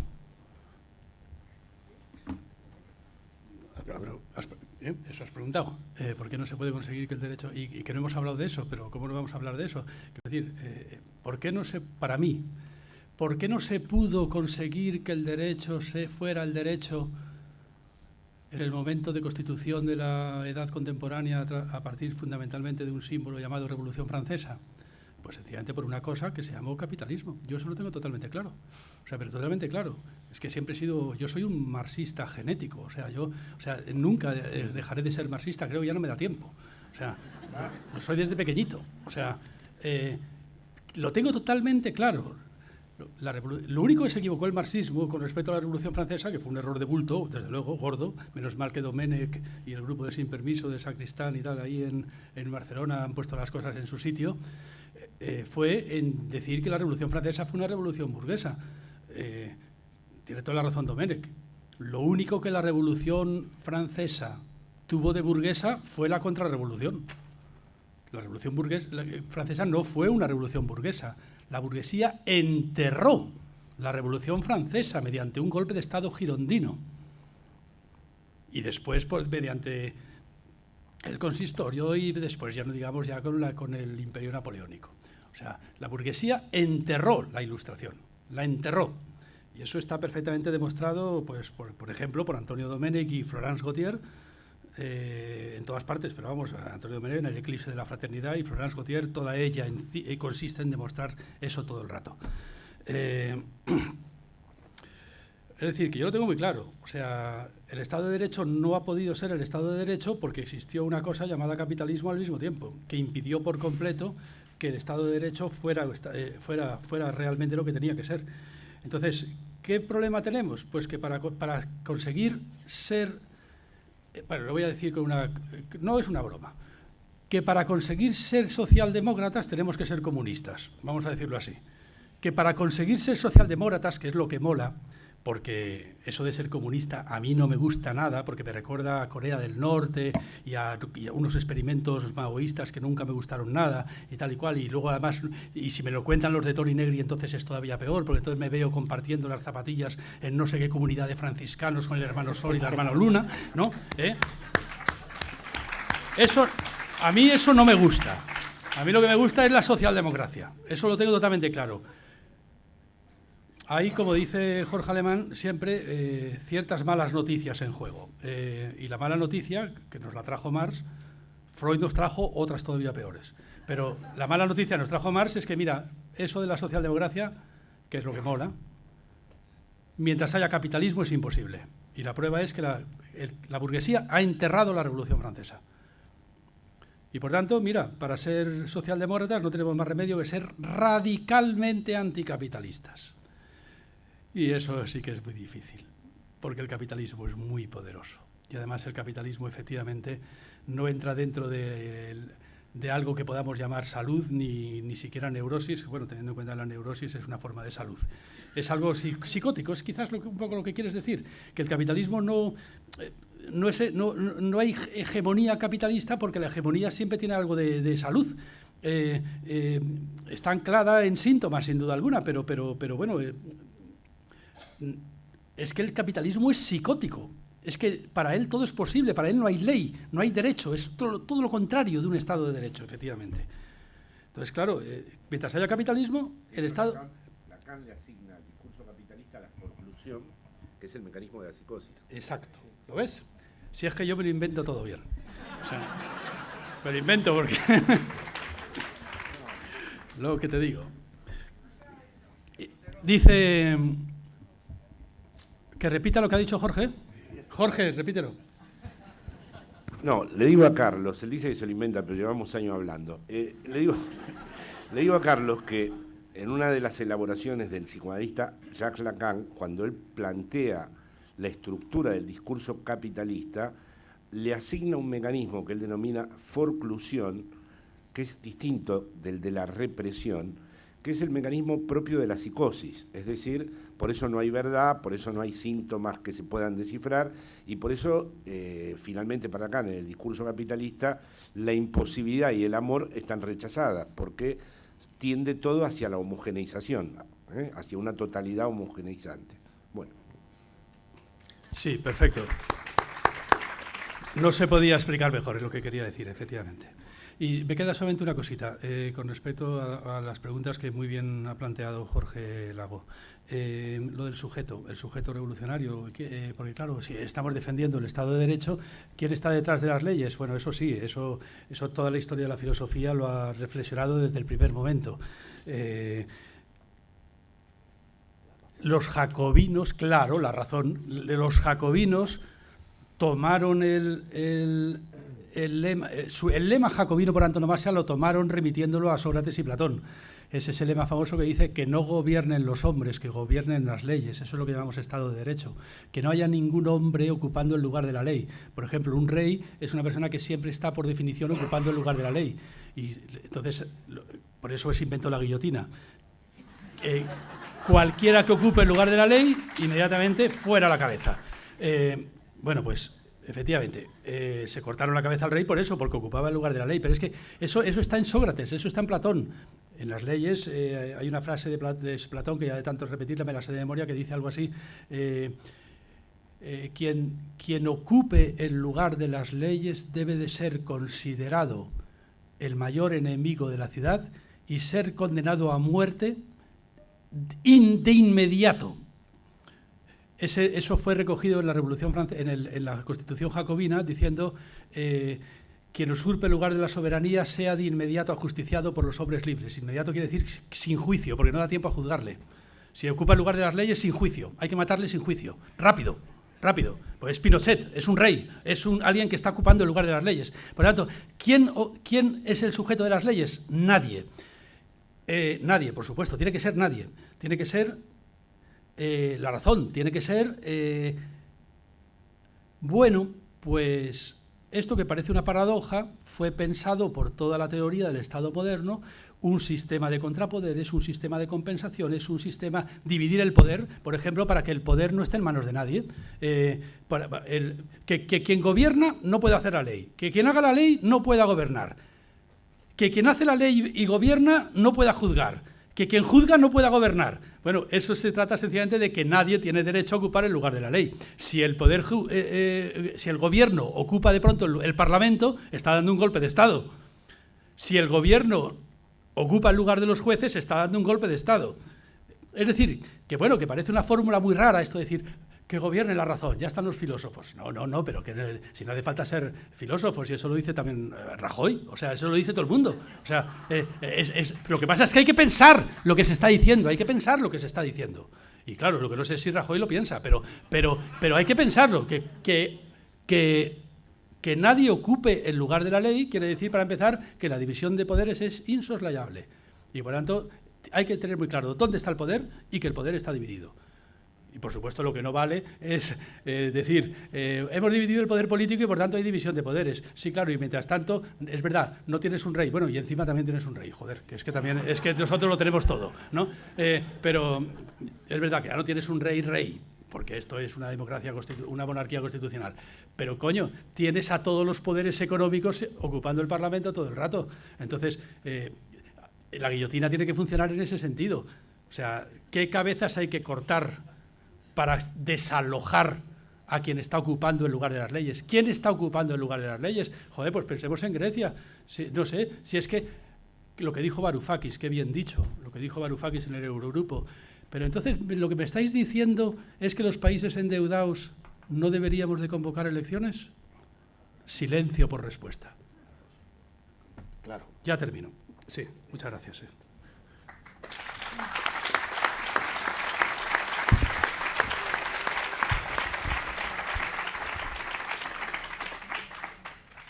Bueno, yo voy a intentar responder algunas preguntas, sobre todo de Jorge, a ver si puedo.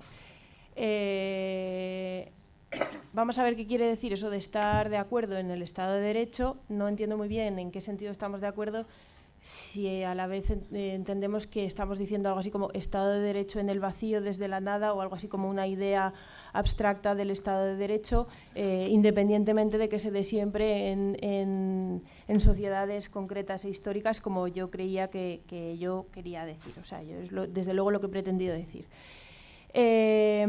Una cosa que ha subrayado Jorge es que cuando yo pregunto qué tipo de advertencias o qué tipo de mecanismos podríamos decir, de vacunación podemos poner en juego cuando un orden se naturaliza, cuando un orden se hegemoniza, podríamos decir, que es lo que yo he preguntado antes, me decía Jorge, a ver, es que lo que impide justamente esa constitución es justamente el capitalismo. Justamente el capitalismo es lo que permanentemente está haciendo imposible que eso se constituya. Estamos completamente de acuerdo en eso. Yo creo que estamos de acuerdo en que el capitalismo es una máquina de disolución, esto lo decía Marx, y estamos de acuerdo en que es un monstruo para las sociedades humanas, que justamente en la medida en la que son sociedades humanas, son sociedades en las que tiene que haber una constitución concreta. Esto es una identidad, unas costumbres, una lengua, etcétera, etcétera. Y esa maquinaria de destrucción permanente de lo antropológico es desde luego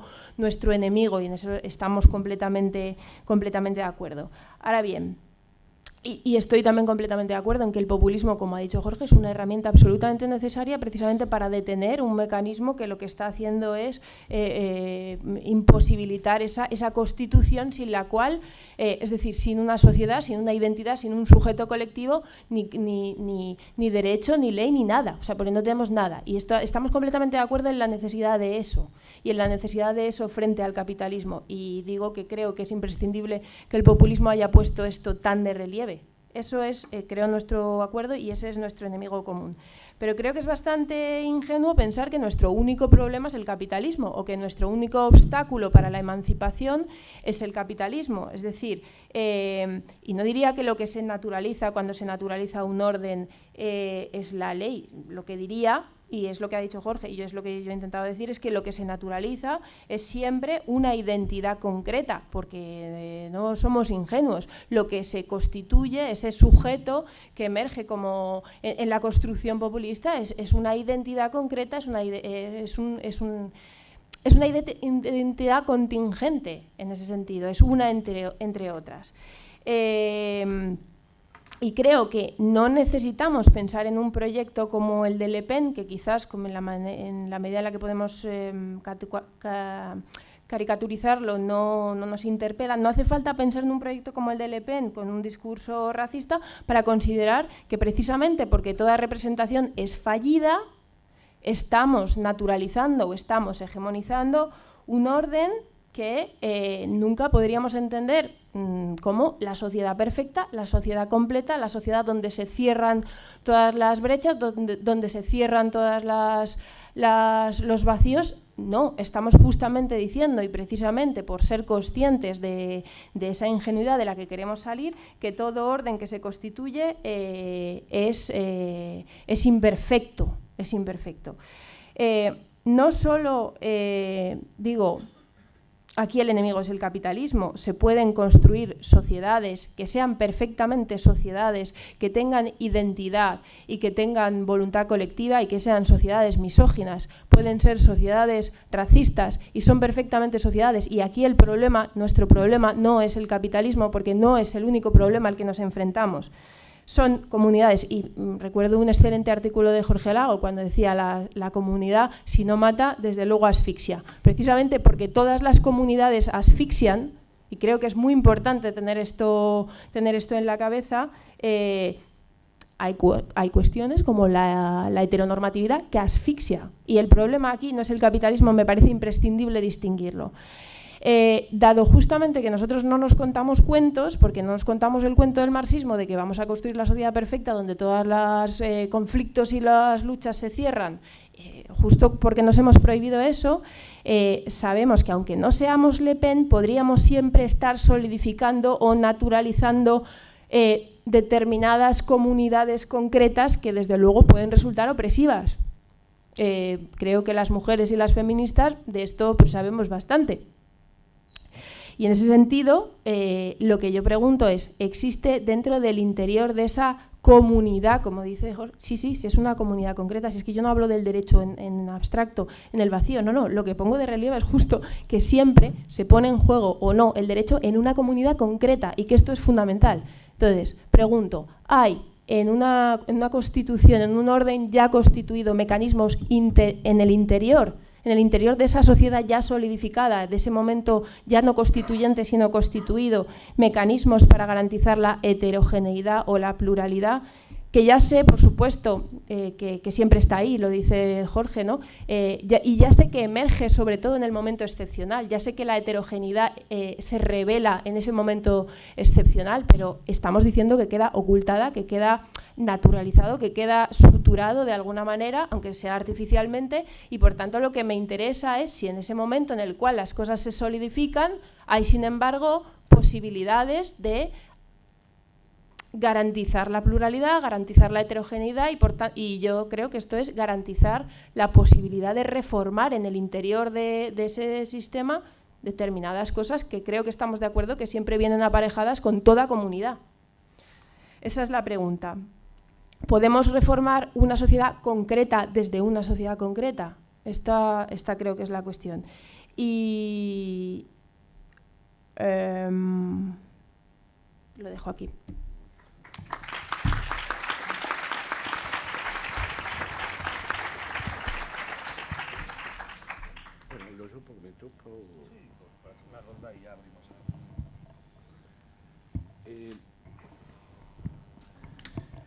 No pude exponer esto en el desarrollo, pero bueno, ahora Clara me permite, con su intervención, plantear algo que tal vez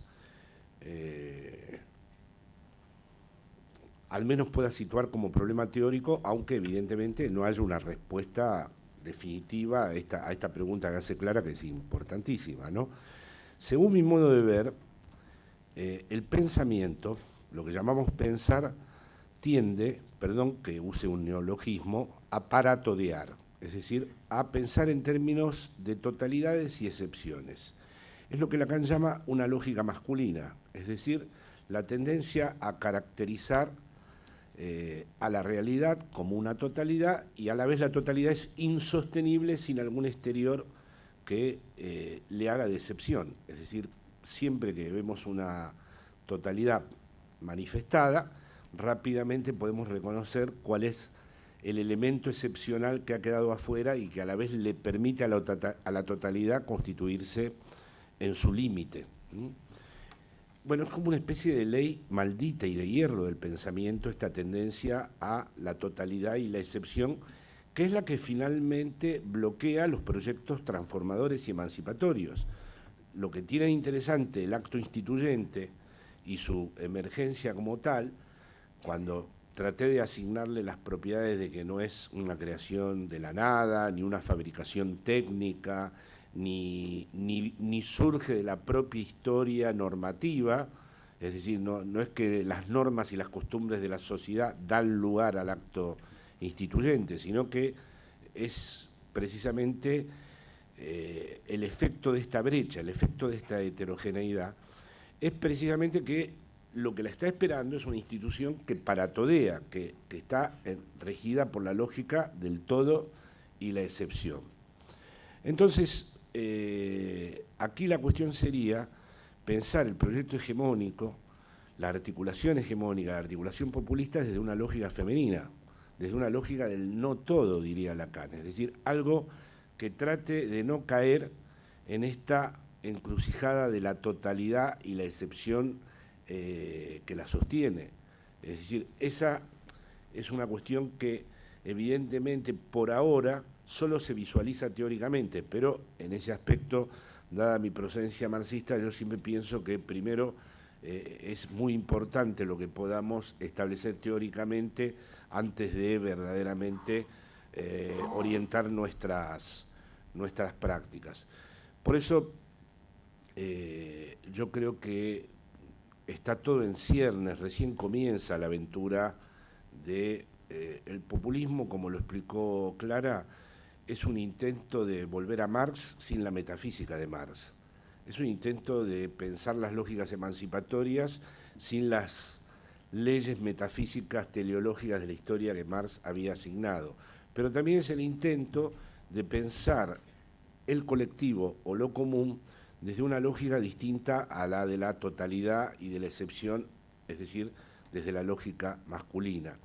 En este aspecto también quiero señalar que verdaderamente solo podríamos pensar que una lógica hegemónica es no toda en la medida en que no solamente haga emerger lo que llamamos pueblo o una voluntad colectiva, sino la transformación del propio sujeto en su singularidad más determinante en la experiencia. Es decir, tendríamos que atrevernos a pensar la política no como transformación de la sociedad, sino como la transformación que más lejos llega en uno mismo. Bueno.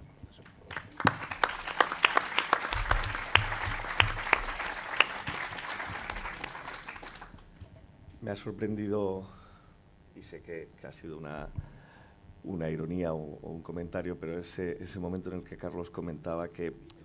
Sí, perdón, ese momento en el que Carlos comentaba justo ahora que, justo en el momento en el que se iba a instaurar a través de la Revolución Francesa un verdadero Estado de Derecho, en el mismo momento apareció casualmente el capitalismo y lo impidió. Como el psicoanálisis enseña bien, no hay casualidades ninguna, me encantaría montar una mesa para próximos días en que analicemos esa relación entre Estado de Derecho y capitalismo, porque creo que tienen una relación simbiótica mucho mayor de la que estamos tratando aquí y en absoluto una lógica antitética, ¿no?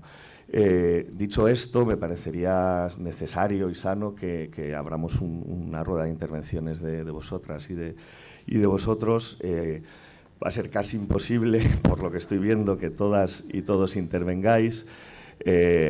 Hasta donde lleguemos, está por ahí gente repartiendo el micro. ¿Lo tenemos? ¿Hay alguien con el micro?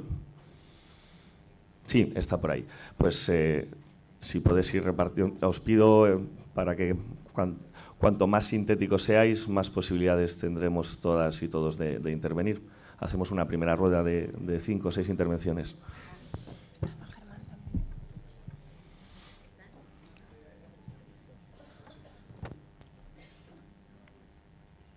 Hola. Bueno, primero agradecerles porque es un honor todo lo que dijeron todos. Escucharlo es lo máximo. Y yo lo único que quisiera y me atrevería a intentar aportar es que a la pregunta que hizo Clara, ¿eres? Clara. Sí, se podría mantener si ese grupo, esa organización, esa institución que está velando por ese bien común, si se mantiene la cercanía. Y algo que dijo ayer Nieves Morales de Cruz Roja es que hace 150 años que existen y que se creó desde una indefensión absoluta que era en la guerra, mantener la cercanía con el momento anterior a la vulnerabilidad del sujeto. Eso es lo que una institución que se está formando debería velar siempre. Es el momento anterior a la vulnerabilidad. O sea, no una vez que está en la calle buscarle el sitio donde podríamos ponerlo, sino qué sucede para que esa familia esté en ese momento tan vulnerable de que los echen de su techo. Nada más que eso. Gracias.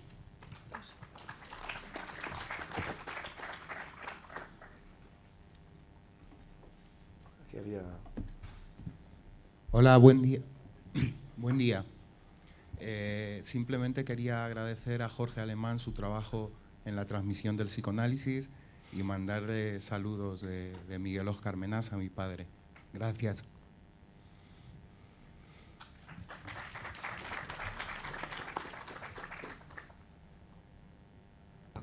Bueno, pues me sumo a las felicitaciones. Creo que tenemos que congratularnos por hablar de estas cosas en foros como este, y creo que efectivamente el tema del que habéis hablado es el tema de nuestro tiempo, o sea que yo creo que va a dar mucho juego, ¿no?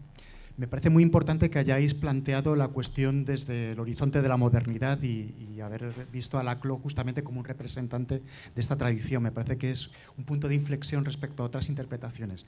Un matiz, Clara, cuando Laclau realiza una crítica a la metafísica, tampoco aboga por una ontología del todo constructivista. De hecho, lo que trata es de desarmar esa dicotomía entre lo contingente y lo necesario. Él insiste mucho en que no se trata de dejar lo necesario para apoyarse en lo contingente, sino de pensar, digamos, un nuevo horizonte del pensamiento que vaya más allá de esas dos diferenciaciones o de esa antítesis, ¿no?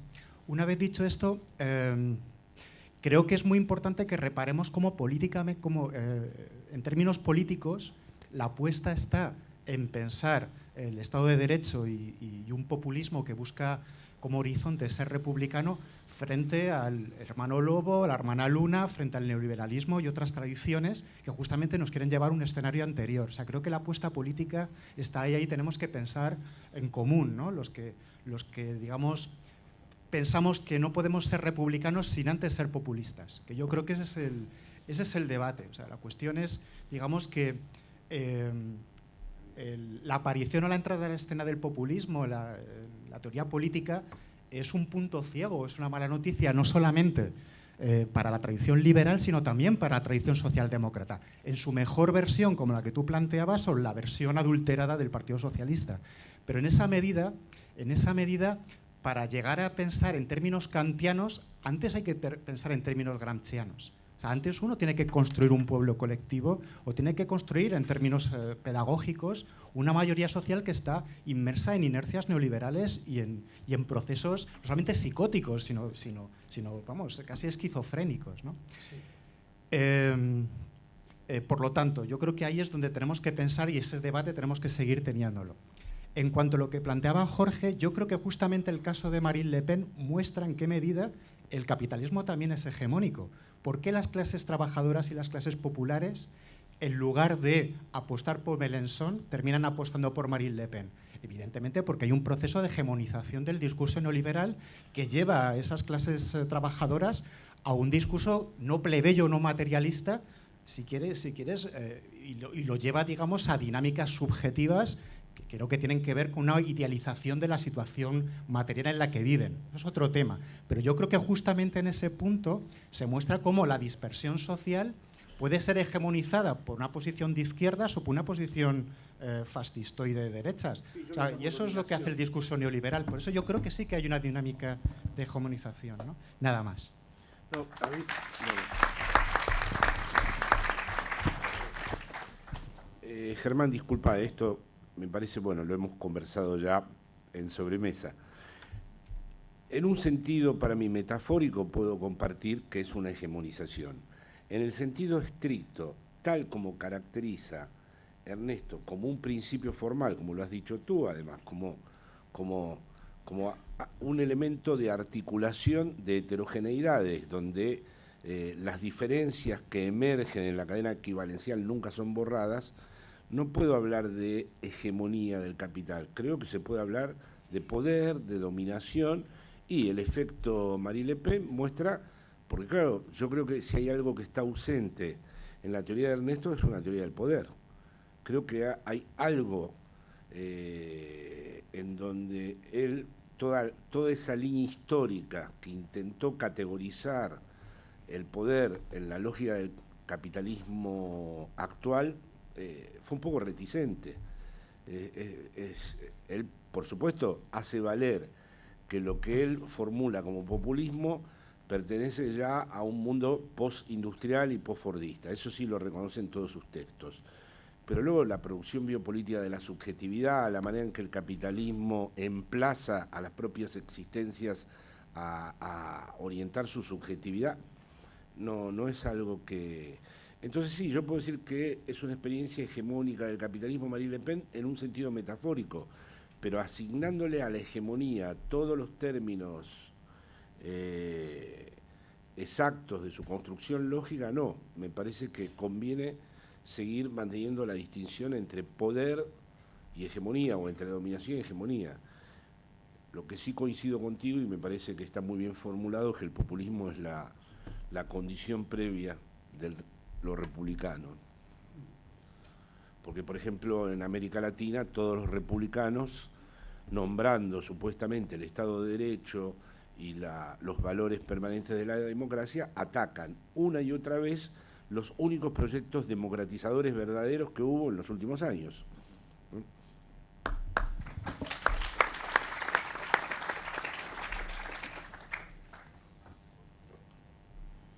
Bueno, yo quería responder a una cosa que se ha dicho sobre qué es lo que distingue el populismo de izquierda del de derecha.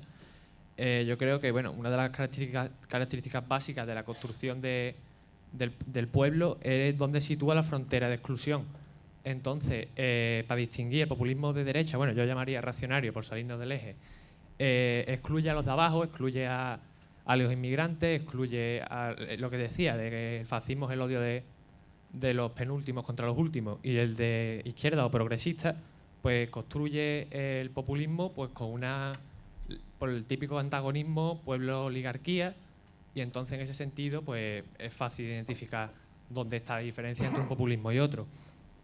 Otro de las características para mí irrenunciables del pensamiento de Laclau y de Chantal es el tema de que considera que el conflicto es inherente a la política, y en ese sentido hace una distinción entre el antagonismo, que llevado a su extremo podría llevar a la eliminación física entre algunos de los bandos, y el agonismo, que sería la competición pluralista. En ese sentido, la democracia radical lo que apuesta es por el agonismo y no por el antagonismo, que ahí entraríamos más en la lógica de Carl Smith. Y entonces yo creo que si salimos de este marco, pues volveríamos a las verdades reveladas, a las misiones históricas, y todo eso pues solo nos ha conducido al inmovilismo y a la derrota. Y entonces, y además que actualmente, si aceptamos eso, otra vez el tema de las condiciones históricas, entraríamos en un debate interminable sobre con las condiciones actuales cuál sería el sujeto. Entonces yo creo que el populismo lo que nos ofrece es un callejón práctico diciendo que el sujeto se construye. Eso es una posibilidad que tiene mucha más potencia democrática que los demás.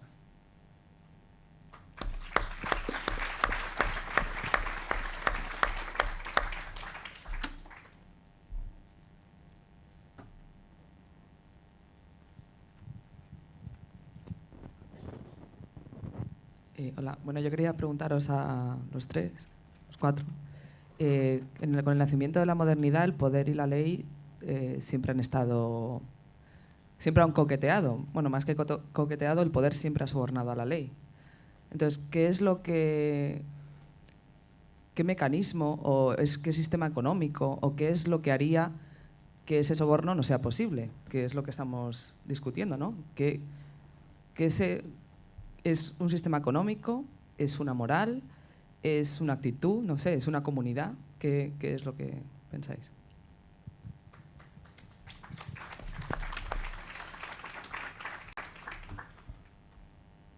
Total.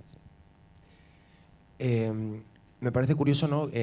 Cómo parece que apelamos a la verdad y lo hacemos de una manera que cuando la cargamos de emotividad y arrancamos unos cuantos aplausos, parece que eso puede ser que la verdad existe, ¿no? Entonces yo creo que tenemos un problema al que enfrentarnos, ¿no? Básicamente que entiendo que nos movemos en base, por ejemplo, cuando nos preguntamos un populismo de izquierda, un populismo de derecha, eso también lo hemos construido nosotros, porque queremos hablar de izquierda o derecha, ¿no?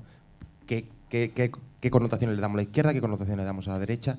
Por tanto, ¿dónde nos movemos y qué hemos construido para llegar aquí? La dicotomía podía ser otra totalmente distinta en todo ese momento. Otra pregunta que quería hacer es decir, cuando hablamos de que se abre una brecha para que se dé una situación populista, para articular un pueblo nuevo, etcétera, etcétera, etcétera, cuando esa brecha se cierra, ¿qué hacer después? Es decir, nos vamos a casa y seguimos pensando hasta que pasen 40 años y se abra otra ventana de posibilidades, o aspiramos a articular otra modalidad distinta de lucha. Muchas gracias.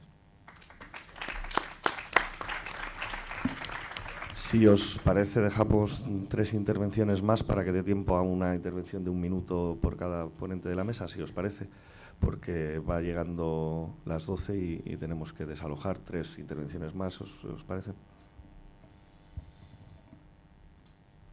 Sí, hola. Lo que dice Carlos... Dale, creo que está... Enchufa el micro.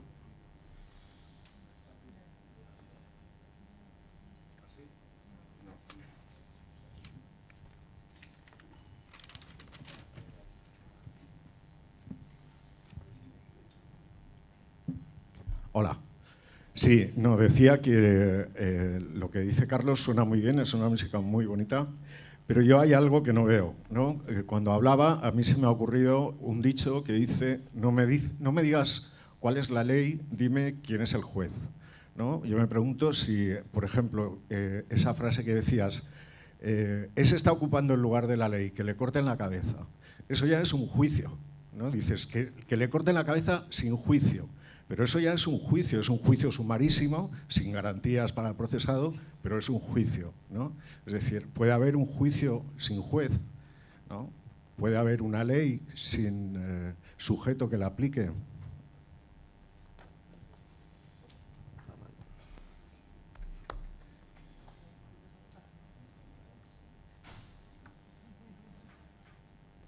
Hola, buenas.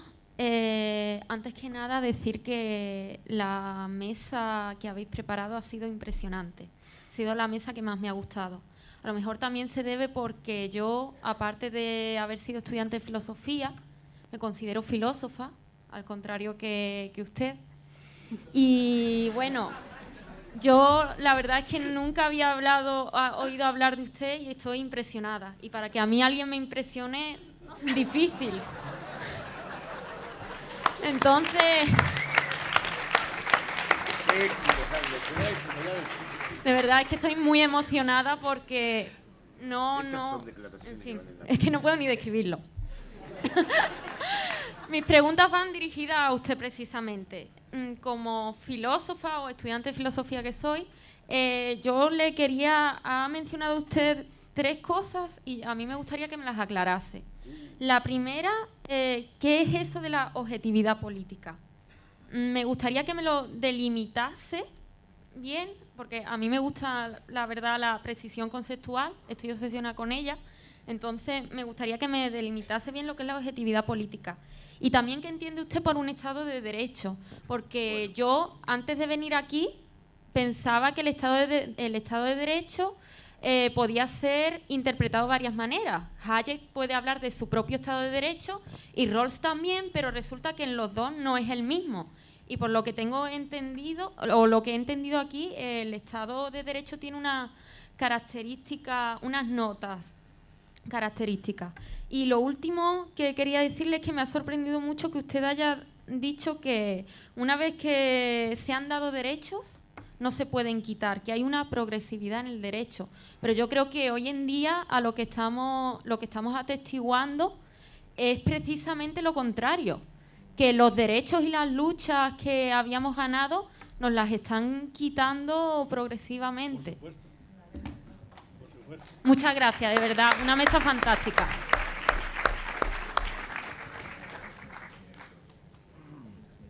Bueno, voy a tratar de ser breve. Simplemente una pequeña anotación. Leí un artículo de un politólogo argentino que se llama Reta Mozo, no me acuerdo cómo se llama el nombre, pero hacía una distinción entre la política, lo político y luego la construcción de subjetividades colectivas, y cómo en el trabajo de la CLAU y en el trabajo de MUF cómo existen estos tres niveles, y creo que muchas veces se solapan y se confunden. Simplemente ese pequeño note. Y luego en el trabajo de la CLAU, sin embargo, y quizás me equivoque, y creo que en todo este debate falta una cuestión, que es el tema de la violencia. Monereo, en la presentación del libro de Rejón con MUF, habló sobre que hacía falta recuperar un poco a Marx en el sentido, con relación a la violencia como la partera de la historia, a Engels, y tener en cuenta cómo el Estado parte de un pecado original que luego establece una ley primaria, o sea, primera, ¿no? Entonces nosotros plantearnos si la estrategia hegemónica no es, es muy potente en una situación en la que este actor tan importante que es la violencia no entra en juego, y por ende llevar a pensar que las diferentes experiencias que ha habido en el siglo XX no son tanto fallidas por su propio proceso interno, que también, sino también por este actor brutal, ¿no? O sea, tanto en Rusia, también en Corea del Norte, también, y si nos vamos a ejemplos más románticos, Chile, o el propio Robespierre, ¿no? Entonces, ¿qué pensáis? Que nosotros estamos discutiendo toda esta cuestión de la hegemonía, ¿qué pensáis? Ojalá que no pase el día de mañana que la historia entre una vez más en Europa en modo de violencia, como ya pasó en América Latina hace poco, ¿no? Entonces, en relación al proyecto hegemónico. Gracias. Cerramos aquí el turno de la rueda de intervenciones. 1 minuto y medio para explicar qué es el Estado de Derecho y una precisión conceptual. O sea, que tengo 1 minuto y medio para responder a las 3 preguntas que me planteaba la amiga. Que sean dos. Además hay un montón de cosas, hay un montón de cosas. Empiezo por lo que ha planteado Mercedes ahí, de cómo conseguir el antídoto, o sea, cómo conseguir que efectivamente el poder tome posesión de la ley, como siempre ha ocurrido. Pues es que no lo sé. Por ahora nunca lo hemos conseguido, siempre hemos perdido. Esa es la verdad. Entonces, ¿cuál es la receta? Ojalá que la supiera, pero por ahora siempre hemos perdido. Por lo que tú decías. O sea, por ahora, de hecho, siempre que se ha intentado tomar alguna medida contra los intereses económicos desde los parlamentos, los poderes económicos han dado un golpe de Estado, han acabado con el Parlamento, han provocado una guerra civil, han escarmentado a la población durante 40 años, durante 16 años, etcétera, etcétera, etcétera. Es decir, por ahora no ha funcionado. En Grecia tampoco ha funcionado. Y pues no sé qué pasará aquí, no lo sé.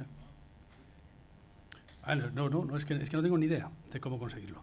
Quería decir una cosa importante sobre unas cosas que se han dicho. Esto de que siempre, totalmente de acuerdo con Germán, lo que ha planteado, hay que ser populista para ser republicano, totalmente claro. Eso lo tengo más claro que el agua, además he comenzado así.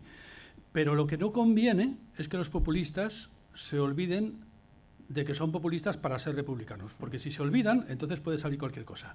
Entonces tienen que tenerlo muy claro, y esto tiene que ver con la construcción del sujeto político. Es verdad que el sujeto político es construido y que eso es una cosa llena de posibilidades, pero cómo construir el sujeto político tiene que ver muy bien con cómo se empaquetan las demandas, esas famosas demandas equivalentes que tienen que construir hegemonía. Pues eso, todo depende de cómo se empaqueten. porque la verdad es que las demandas que se empaquetan en un mismo paquete no siempre tienen por qué ir juntas, vamos a decirlo así. O sea, no era absolutamente necesario que, por ejemplo, Ruiz Gallardón fuera, además de un conservador franquista, un revolucionario neoliberal, un homófobo, un antiabortista, que encima fuera antinacionalista, y era necesario que además fuera machista y además que fuera aficionado a los toros. Era necesario, eso tiene que ir siempre en el mismo paquete. ¿Te lo entregan con la licencia del taxi? No. No. O sea, eso no tiene por qué ir juntos. Estamos acostumbrados a que vaya junto, pero no tiene por qué ir junto. Pues por lo mismo tampoco suele ir junto, ni tiene por qué ir junto, y va mucho menos junto de lo que nosotros creemos, eso de ser anticapitalista, de ser feminista, de ser del LGTB, de ser ecologista, etcétera, etcétera. No va junto, no va junto. Y eso es muy importante. Yo lo que quería decir es lo siguiente. Hay una posibilidad de que vaya junto, y es ser republicano. Es decir, hay en un paquete en que todas esas cosas sí que iban juntas, y ese paquete se llama Ilustración, se llaman los derechos de la ciudadanía. Con la Declaración de los Derechos del Hombre sobre la mesa, efectivamente, eres primero anticapitalista, eso estoy completamente seguro, porque sé que la burguesía enterró la Revolución Francesa, que fue la que creó la Declaración de los Derechos del Hombre y del Ciudadano. Tienes que ser feminista, y en eso no fueron coherentes ni el propio Robespierre. Voy a terminar enseguida. Tienes que, en fin, etcétera, etcétera, etcétera. Ahí sí construyes un paquete republicano y de izquierdas. Con respecto a las tres inmensas preguntas, tenemos que hablar más despacio. Te voy a decir solamente una cosa. Claro que estamos retrocediendo, solamente con respecto a lo último, claro que estamos retrocediendo en derecho, pero es que piensa bien lo que estás diciendo. Estamos retrocediendo en derecho. Por tanto, no es el derecho el que retrocede, es la realidad la que está haciendo retroceder al derecho, que no es lo mismo. Es decir, yo lo que he dicho es que con arreglo a derecho, el derecho no retrocede. Con arreglo a derecho. Pero claro, si viene un Pinochet y se carga el derecho, pues claro, y es que tenemos muchos Pinochet a nuestro alrededor. Claro, sí, eso.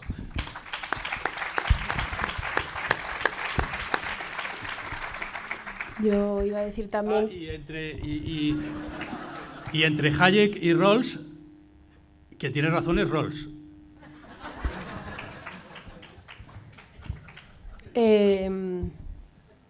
Iba a decir también que creo que Germán ha explicado muy bien en que estamos de acuerdo todos los de la mesa, creo. Ha dado totalmente en el clavo. Yo creo que no se puede ser republicano sin ser populista. Vamos, por lo menos yo lo creo totalmente. Creo que no se puede ser republicano ni hablar ni del derecho, ni de la ley, ni de absolutamente nada sin enfrentarte a la tarea de que hay que construir un pueblo, una identidad. Esa es condición previa. En eso estamos totalmente de acuerdo. Por eso lo que... pensábamos que era objeto de debate y de no estar tan de acuerdo, era que nos planteáramos, bueno, estando de acuerdo en eso, ¿qué quiere decir ser republicano? ¿Qué hace a un populismo republicano? No populismo, sino ¿qué le hace ser republicano? Con respecto a lo de el populismo de derechas, populismo de izquierdas que ha preguntado el compañero ahí, yo...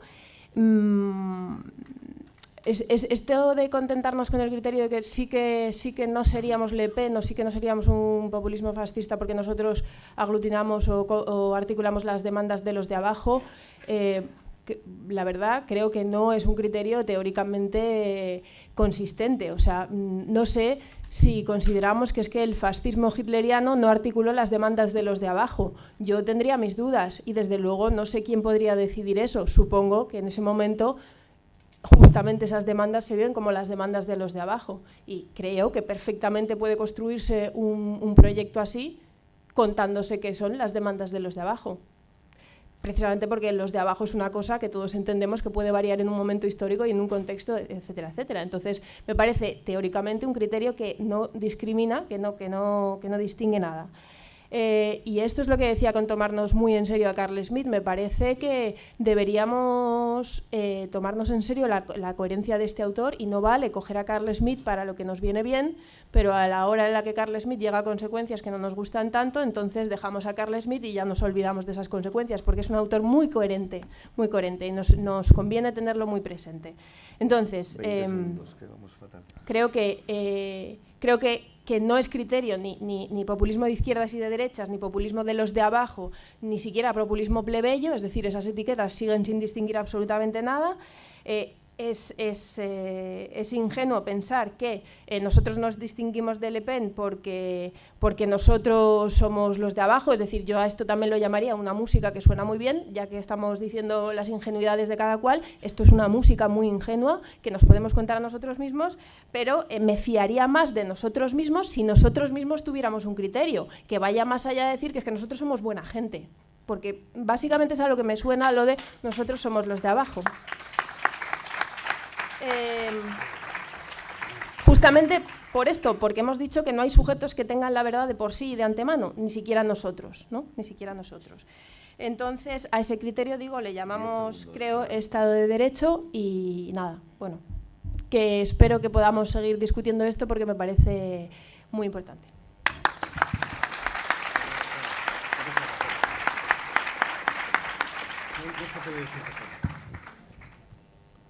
¿Digo algo? Sí. Sí, muy rápidamente, ¿no? En relación a las preguntas. Bueno, primero, voy a insistir en dos cuestiones que me parecen claves, ¿no? En primer lugar, pensar en lo inapropiable, como dije al principio de mi intervención, en aquello que evidentemente no queda en manos del movimiento circular del capital. Y luego lo más difícil de pensar, la igualdad.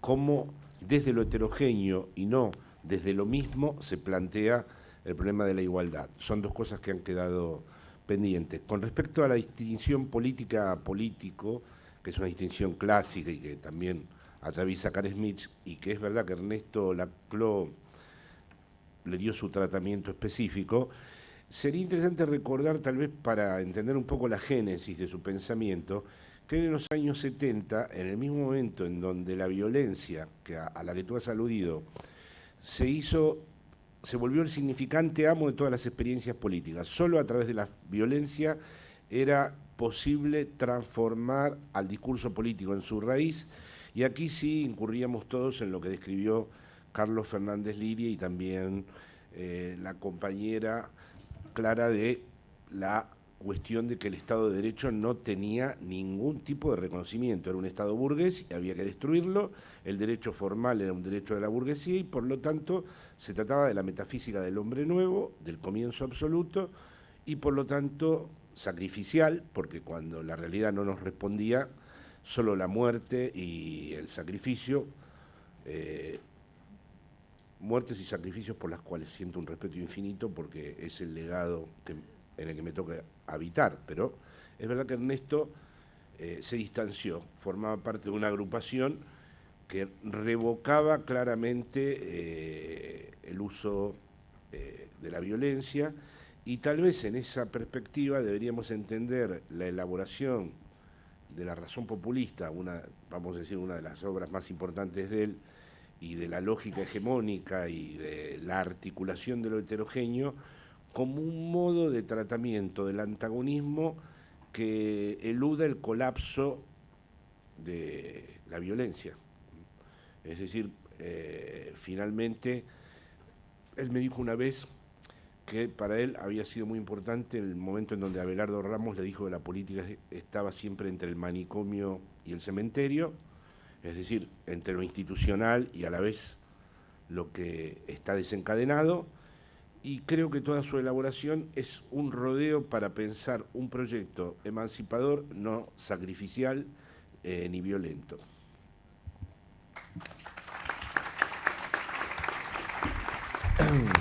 Solo dos cosas para terminar, para sumarme a ese acuerdo de fondo que ha señalado Germán Cano, de que para ser republicano hay que pensar y pasar primero por esa lógica populista. Completamente de acuerdo. No tan de acuerdo en que la teoría de Laclau no incluya la posibilidad de esa distinción. Estoy de acuerdo en que no podemos distinguir populismo de izquierdas y de derechas, no dice nada, pero sí creo que una construcción popular que excluye identidades y el nazismo excluía comunistas, judíos, feministas, gitanos, etcétera, está imposibilitada para ser pensada como una heterogeneidad totalizante, y en la lógica de la CLO hay una diferencia muy fuerte en la cadena equivalencial cuando no excluye a nadie, sino solamente queda fuera aquello que imposibilita la construcción, y son intereses y posiciones y no sujetos ni identidades, y yo eso creo que es muy distinto, pero abriría un debate largo. Pero sí hay una pregunta con la que querría cerrar, porque alguien ha preguntado algo que me parece crucial, aunque no tenga mucho que ver o no del todo con esta mesa, pero que tiene mucho que ver con la teoría de la CLO, y es, oye, y esas brechas que se abren, que permiten en momentos de destituyentes y a la vez instituyentes generar articulaciones políticas, como creo que ha intentado y está intentando hacer Podemos, ¿qué pasa si se cierran las brechas? Hemos hablado de se ha abierto una brecha en el régimen del 78, vamos a colar, vamos rápido, ¿qué pasa si la construcción no es tan rápida? ¿Qué pasa si no llegamos tan rápidamente como queríamos, o que los tiempos son más largos, ¿no? Creo que no huelga hacerse esa pregunta, ¿no? Yo creo que sí que vamos a llegar, que sí que va a ser una construcción rápida, que sí que ganaremos en noviembre, pero evidentemente, ocurra o no ocurra eso, una construcción y una articulación popular requiere de una articulación lenta y una construcción muy lenta o a más medio plazo de un movimiento popular, de una masa crítica social popular que permita que los derechos no sean echados abajo, que permita llevar a cabo desde el gobierno desde la oposición cambios legislativos. Es decir, que la construcción popular tiene una temporalidad distinta que el ciclo electoral, y que ganemos o no, esa construcción va a ser absolutamente insoslayable hacerla después de 20, 30 años de derrotas en la construcción y articulación de mayorías sociales. Con lo cual, la pregunta es absolutamente pertinente, pero creo que la respuesta sería la misma, lleguemos o no, ganemos o no, se cierre o no la brecha, articulación de mayorías sociales, de resistencia popular y de resistencia de luchas, ¿no? Y aquí lo tenemos que dejar.